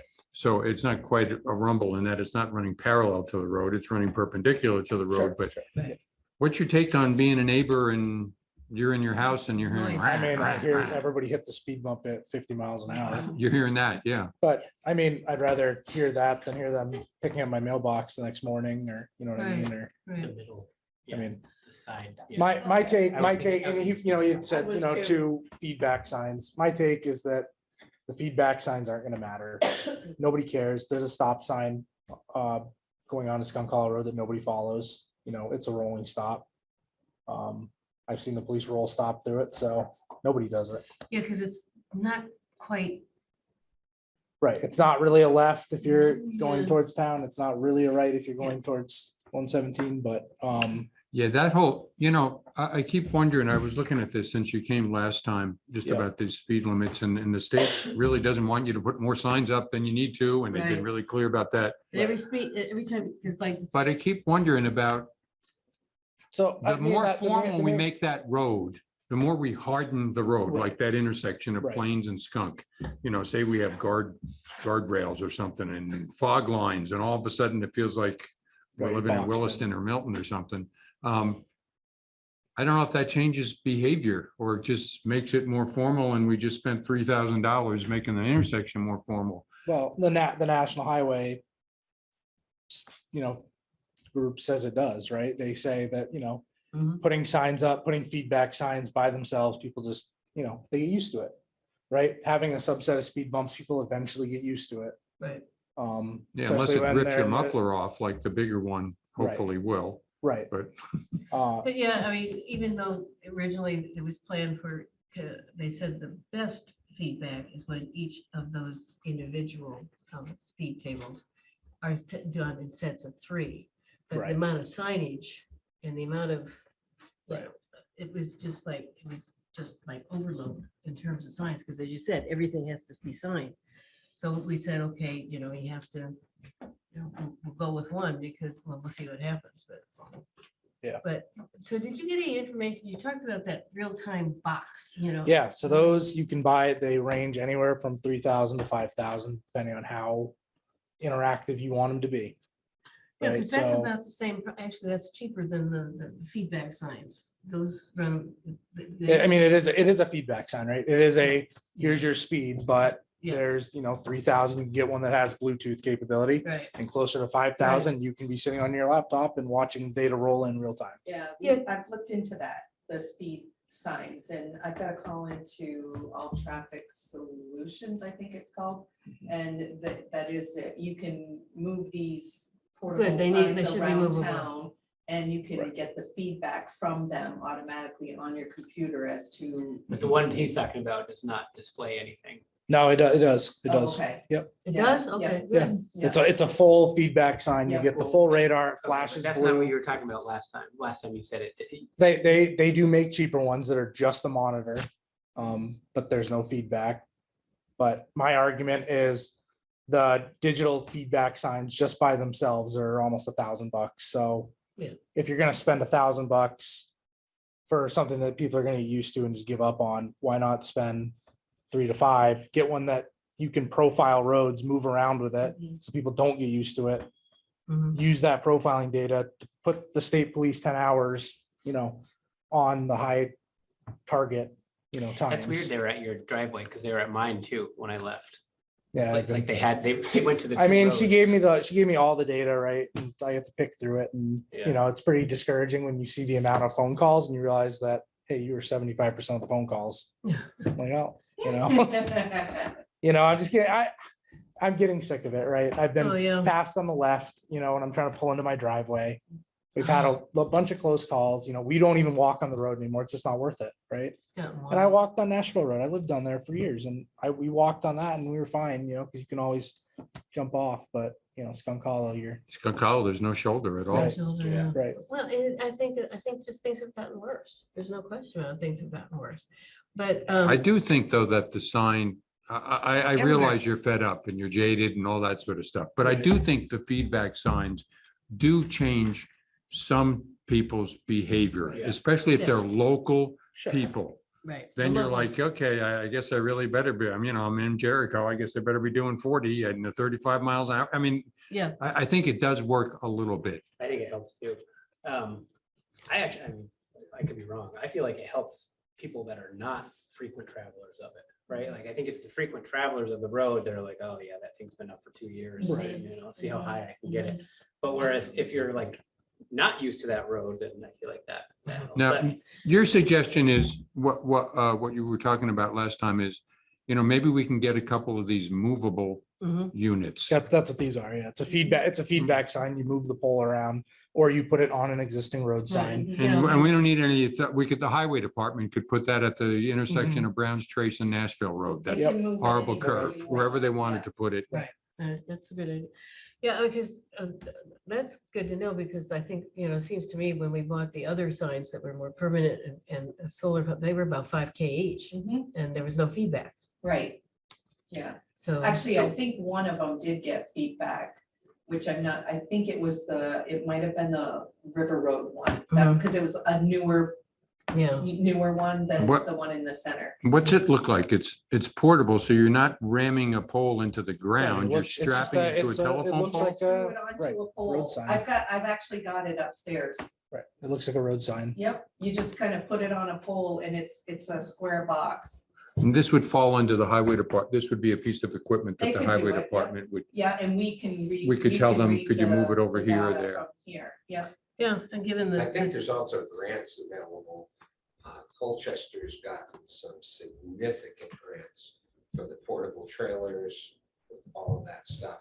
But going back to the legislature, we want to sell ourselves as a recreational community, and yet we're allowing people to drive recklessly, Mhm. putting people, and just think of the 7 motorcyclists that got mowed down by the guy with the Yeah. 3/4 ton with the trailer. Yeah. That doesn't encourage people to come and ride bicycles walk on the side of the roads, that Woodstock many years ago, in your capacities, decided people that go through our town are not entitled to abuse the citizens of our town. And we are going to enforce the lowest maximum speed limit that can be enforced. And they funded themselves very well. You get to Woodstock, back off, because everything's 25 miles an hour or less. But I'll just point out to help this gentleman a little bit. Williston intersection of North Williston Road and Route 2A. Horrendous crashes. Didn't hit the trigger for a light. It's a four-way stop. They're $300 a piece, and they're 3 points on your license if you go through it. And then you put those little grindings on the road to wake everybody up. Oh my God, there's a stop sign there. And all over Williston, you'll find many stop signs are now obscured by the brush. But if we design roads, and Governor Peck, how long, Catherine, has this debate been going on? I can remember where select board members were verbally assaulted, accused of whatever. And I personally feel zero obligation to any late commuter trying to get to work on time at 60 miles an hour. Sure. And I remember the kids getting hit. It's one of the reasons why I left a home that I built, was because two kids decided they were going to bypass their friend on the main road.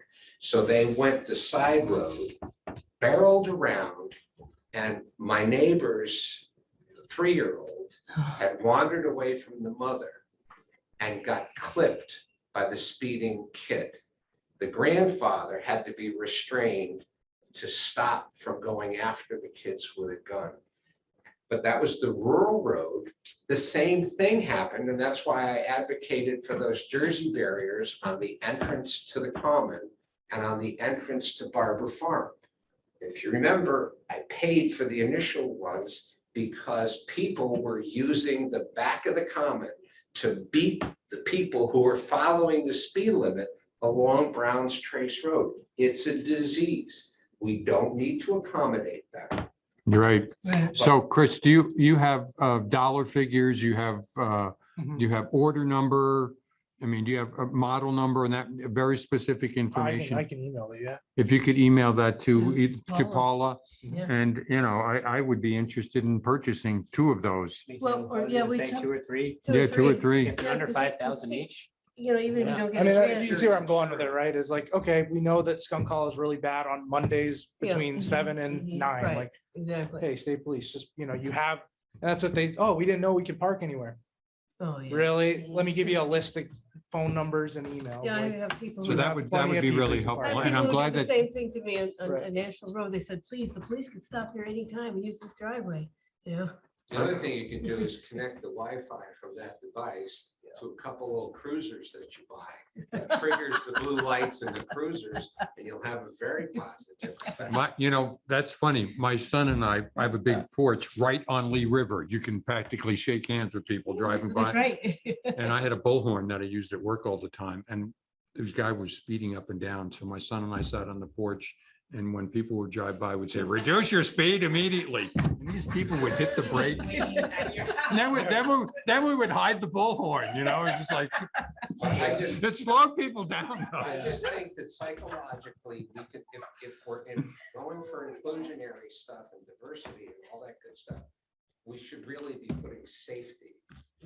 Sure. Right up on top and constantly reinforcing that one of the obligations of being here, using our roads, is to respect the rights. There's a German word, it's like Weldersten or something. And essentially it's a mental outlook that says the least rights are the operator of the motor vehicle. If I'm walking along the side of the road and the driver hits me, it's my fault. Unless I'm in a crosswalk. That's how bad the regulations are and how in favor they are. So if I hit you, kill you or whatever, I'm clean unless I was breaking the law when it happened. It's my problem when I'm walking or riding along the road. So it's a psychological profile. But things like the bump in front of the store, Catherine, you're right. We spent 36 grand on that, and it was made out of compressible pavement instead of concrete with compressible pavement on top of it. We can adopt a policy, a practice, and a methodology in Jericho that says, don't speed here, because the big trucks are really, really bad, and they're preoccupied, and they don't have the agility or the braking capability to stop. But so I hear you on all this stuff, but what I'm interested in, what are the things that we can do to actually do it? Having us say that we care about our town and we want people to be able to walk doesn't. We can beef up the tables. We have 3 tables.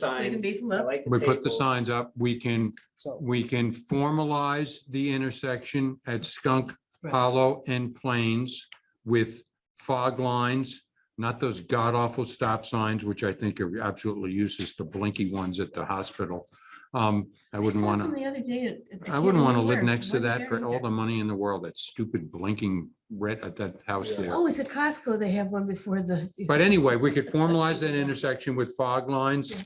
Part and parcel of the paving project is formalizing that intersection a little bit. And then we're hopeful that at some point at the state, ultimately we will qualify for a turning or a slip lane at the other end of Skunk Hollow, but that'll be 10 years from now. Yeah, I mean, that was But to answer your question, you can configure the roads from a design perspective to bring people to a stop sign and not try to control their excessive speed with a speed bump, which actually debalances the car and increases the probability of an accident. Yeah. If you're coming down the big long hill in Barry and people's brakes fail, there's a wipeout lane. Right. I like that thing. So what you do is you say, this is where they're going off the road.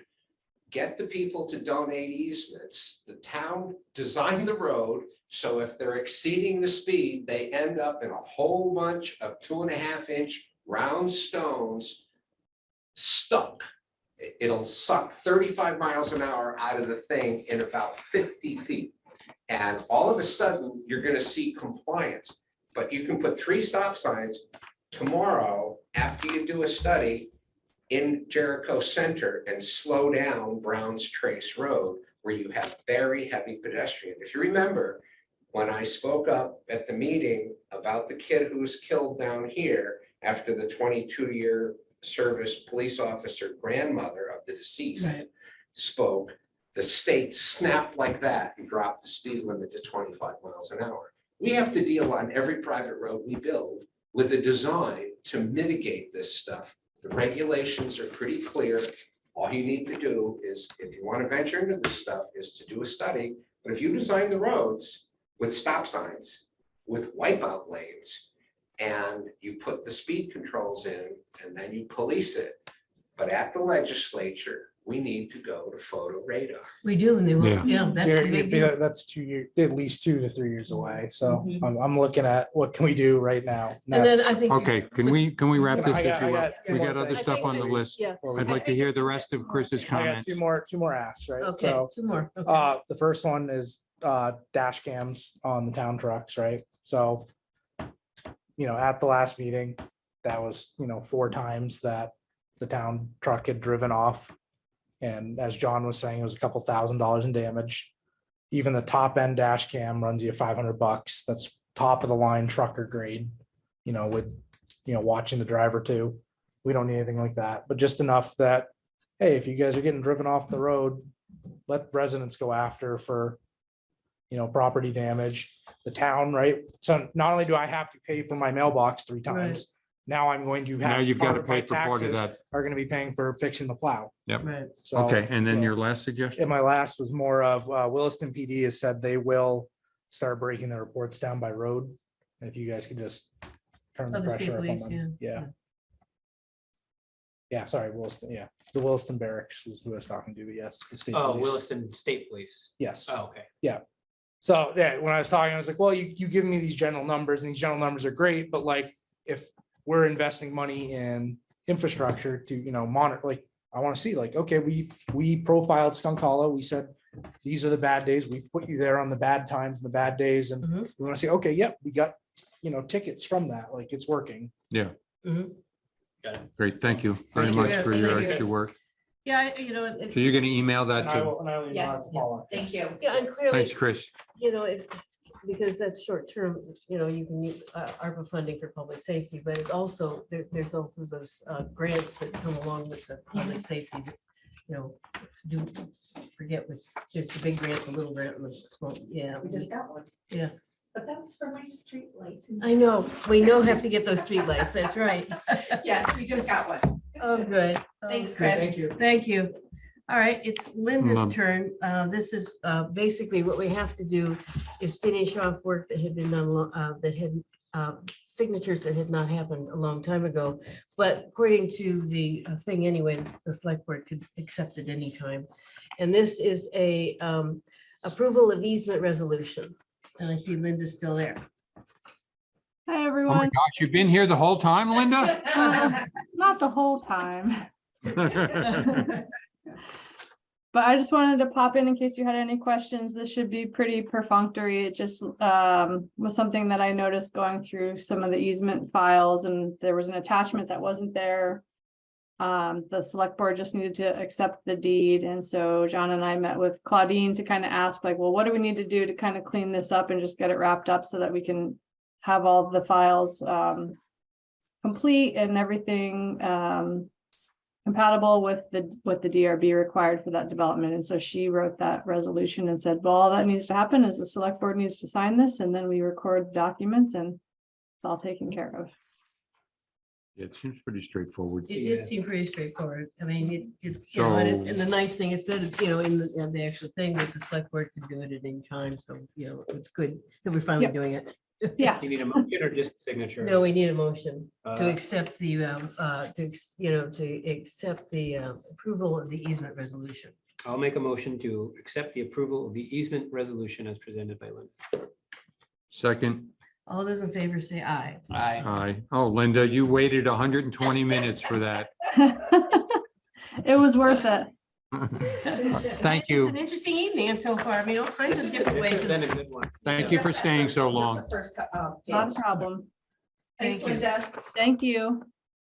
Okay, now we hear from Dollar General finally. Yeah, this is the liquor license and tobacco for Dollar General. And so, but the key is, one, there's nothing to sign, but two, they had, when So she still have gotten $70 check? she did get the $70. Good, because I So- wouldn't sign anything till we got the Well, that's $70. what I was, and I said, oh, I didn't know, and so she confirmed she's gotten the money. So I said, Okay. okay, I'll put it on here. Okay, so we just have to do like you do for all the other liquor licenses. and- Yeah, do your little. I will make a motion to approve the liquor license and tobacco for Dollar General Retail, doing business as Dollar General 14358. Second, All those in favor say aye. Aye. Aye. aye. Well, it's too, I should have told Chris that because we had gotten these a little while ago, as far as updates, that we can put this on the town website and stuff, but we got the sheriff's report for the month of February. And we also have the report from the state police in terms of what they did for January and February. The interesting thing is, his road is not mentioned on any of these for Is January. that state police or sheriff's? State police for January or February. It's That doesn't mean there were no speeders. That means they were not trying to enforce the speed limit on that road. right. That's a but- different thing. Right, and what what the big fines and stuff were were things like, they got, warnings for the seat belts, or if there was, a couple other odds and ends, driving a suspended license and was the biggie, but. We need more than 1 or 2 months of data to really Right. have a picture, because But- one of the questions people asked, it was a town meeting or subsequent to Right. that was, were there any serious crimes happening in Jericho? Because we don't know of any. And, No. and I think we would need more than a month Well, Or and stuff this is like that to all they've surface. given us anyways. This is all speeding, all road stuff that they do. But we can't put it on the town website. But what we've done before for the state police for crime is we have them come and they talk about what's, the whole years or couple of years of stuff. And they will come actually to the community. You just have to ask them. And that's what you want to. Well, they haven't come here since They- Black Lives Matter, frankly. We could do that again. It's been a Yeah. couple of years. They could Right, it's come been a by. couple of years, they can come by again, absolutely. The other interesting thing is the one from the sheriff, which was a nice, a lot of pictures, what they've done.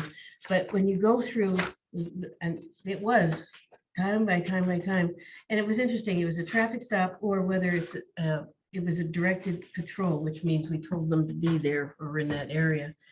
But when you look at the numbers, and go over it, and it's Brown's Trace, Brown's Trace, Brown's Trace, Brown's Trace, Brown's Trace, Brown's Trace. I did not see Skunk Hollow in except I think once on that. But there was a lot of speeders and a lot of, and primarily it was the 11 to 20 miles an hour over. There was less, just a few at the 5 to 10 or the bigger, but most everything was 11 to 20 above speed limit. And then 20 is a lot. If the 20 is speed a limit's lot. only 35. Exactly. That's, But That's a 5-pointer. yeah, but they also, doled out things for, they omitted, people omitted their valid inspection studies, their insurance registration.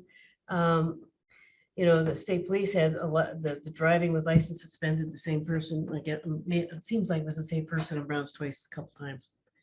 school bus things or no? No, it didn't say anything about the school bus at all. It was really, you look at this, possession of license certificate, operating without displaying validation sticker on the plate, operating without a license, speed, possessions of license, operating without displaying the valid, your sticker, kind of thing.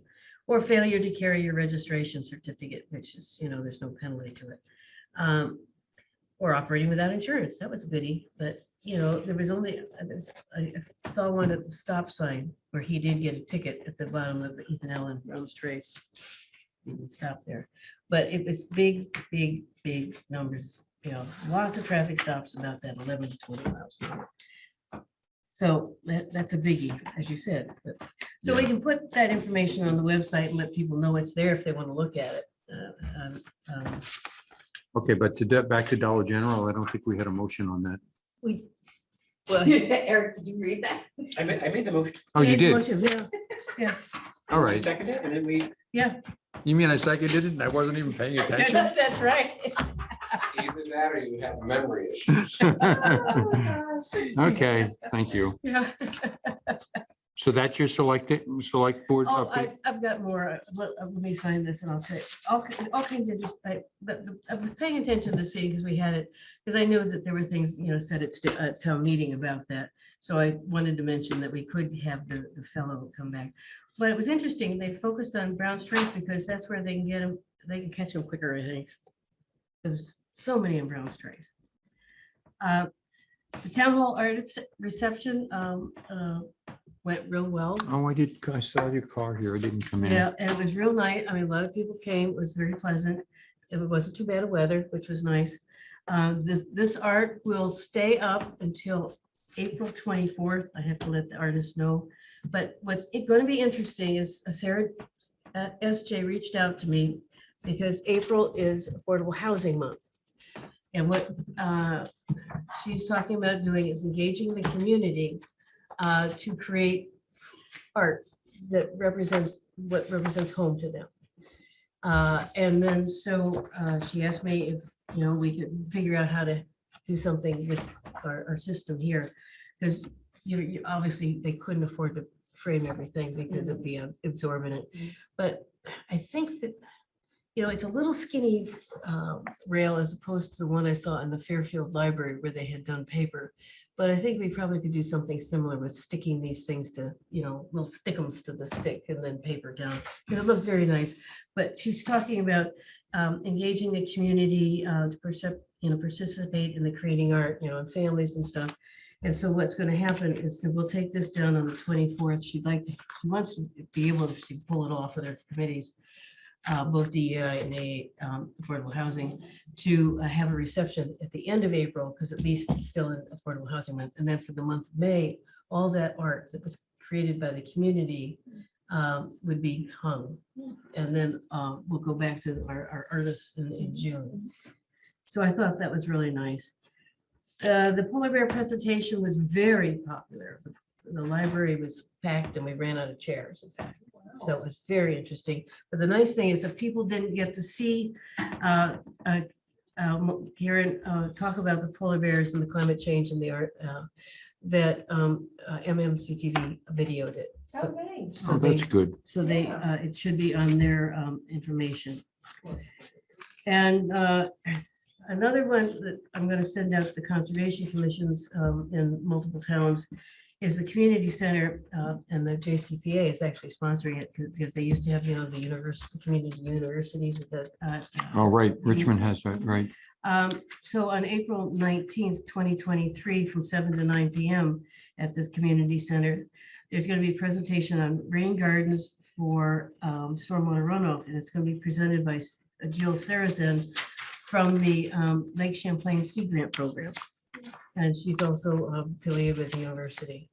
So that's pretty darn exciting. So that's what I have so far. Then there's going to be another thing I've got to do for the end of the month that's taking a whole lot of energy.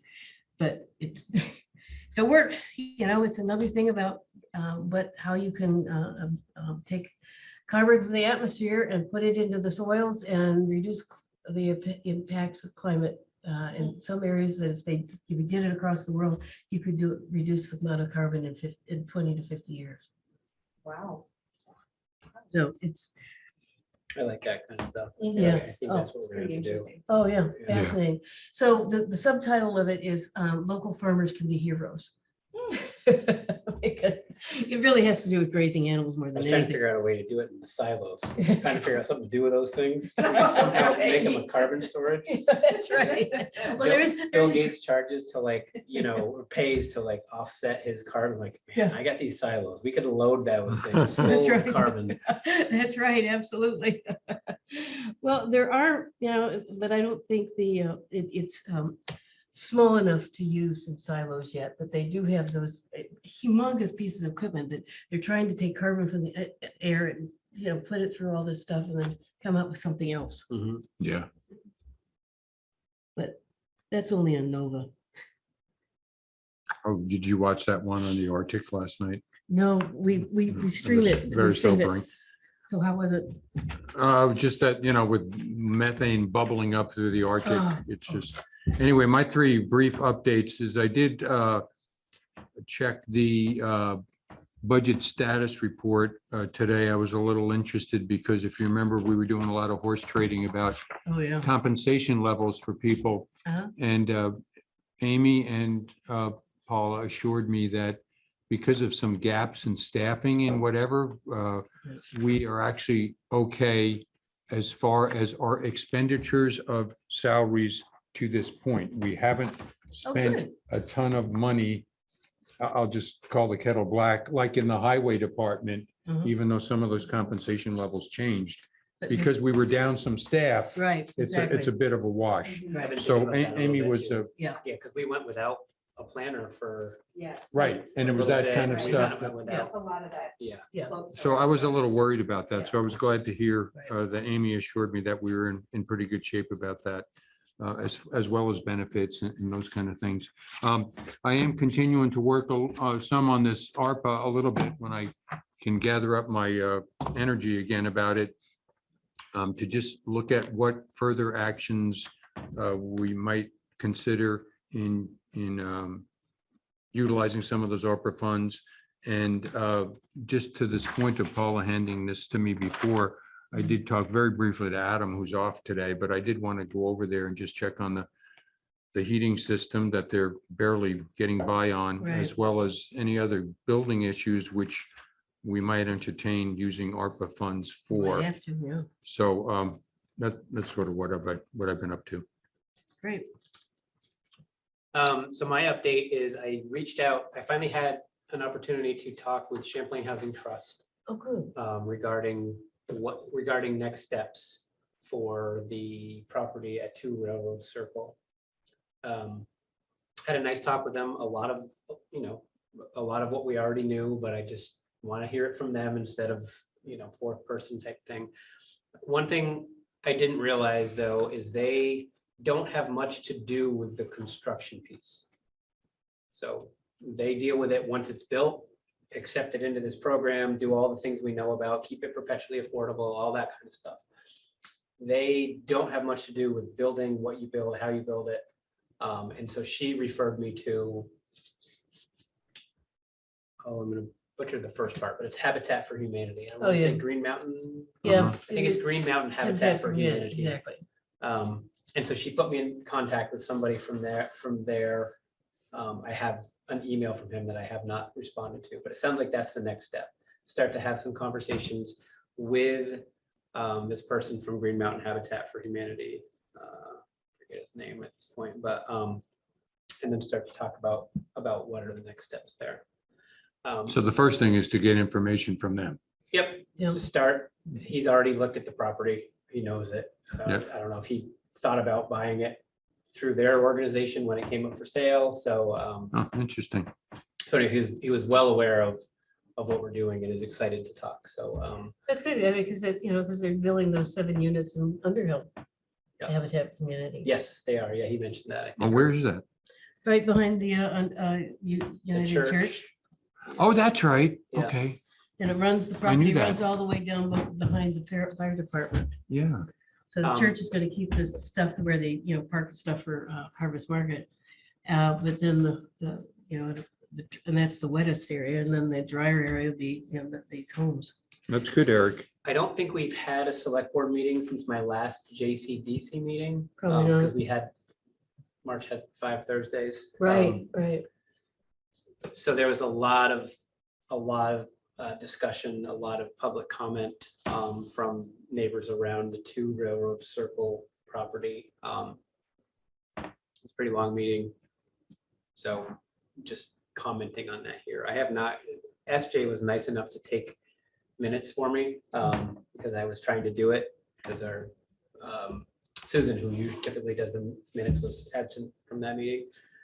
So luckily SJ was on Zoom and was able to do it. So but there was a lot of feedback.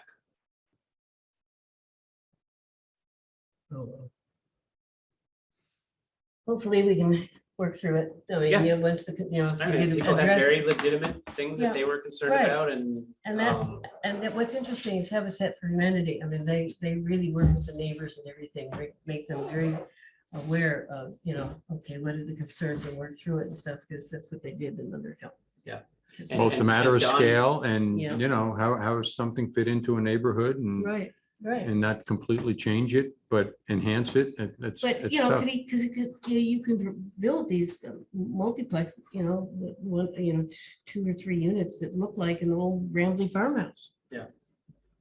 But no. But through that discussion, Don Foote, who's a member of the JCDC, was really good at talking through, questions about valuation of it and some of the initial discussions about the easements that had and sort of just had a really nice way of speaking good. to some of those things. So I That's thought you great. handled That really is well. good. So a lot of excitement in the attempt to try to get some housing, affordable housing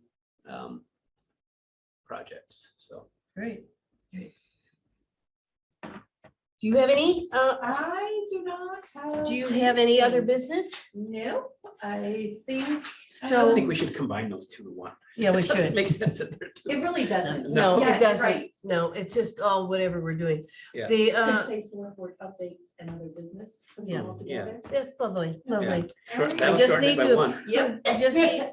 we just need to approve the warrants. Yep. And I do. Why are town meeting minutes on here again? I We thought we did that we already. approved them. Oh, you did? We John approved- said you tabled them. No, we approved them all except for 593 and below.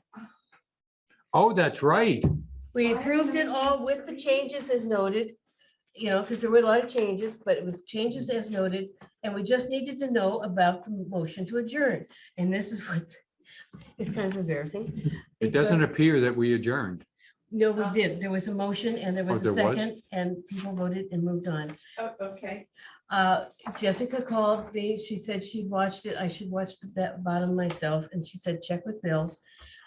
My husband made the motion to adjourn. Feel bad. You weren't Oh, feeling my very God. well that day.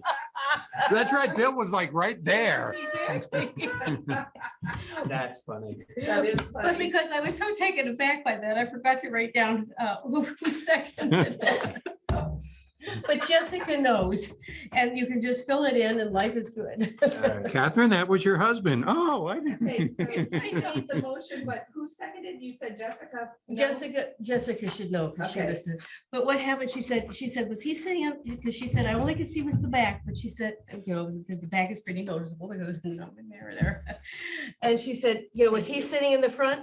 And I said, yes. She said, Yes. well, he's the one who motioned to adjourn. Okay. And so she said, ask him if he remembers. So I did. And he said, of course I did. I got tired of listening to all the talking. I wanted to do it an hour earlier. What time it was around 2 something? Yes. Do we know what? I'll check on the video. Yeah, because all you have to do is look at the very end of the video and Yeah. all that's right there. But Okay. there actually was a motion to adjourn. Okay. And And then these will be approved? and they're totally done then. Okay, yeah. I mean, it's just kind of sad. That I was so discombobulated at that point. I couldn't even. No. The only thing you could think about was a cough drop at that point because you had some Right. kind of tickle going on. That's right. Okay.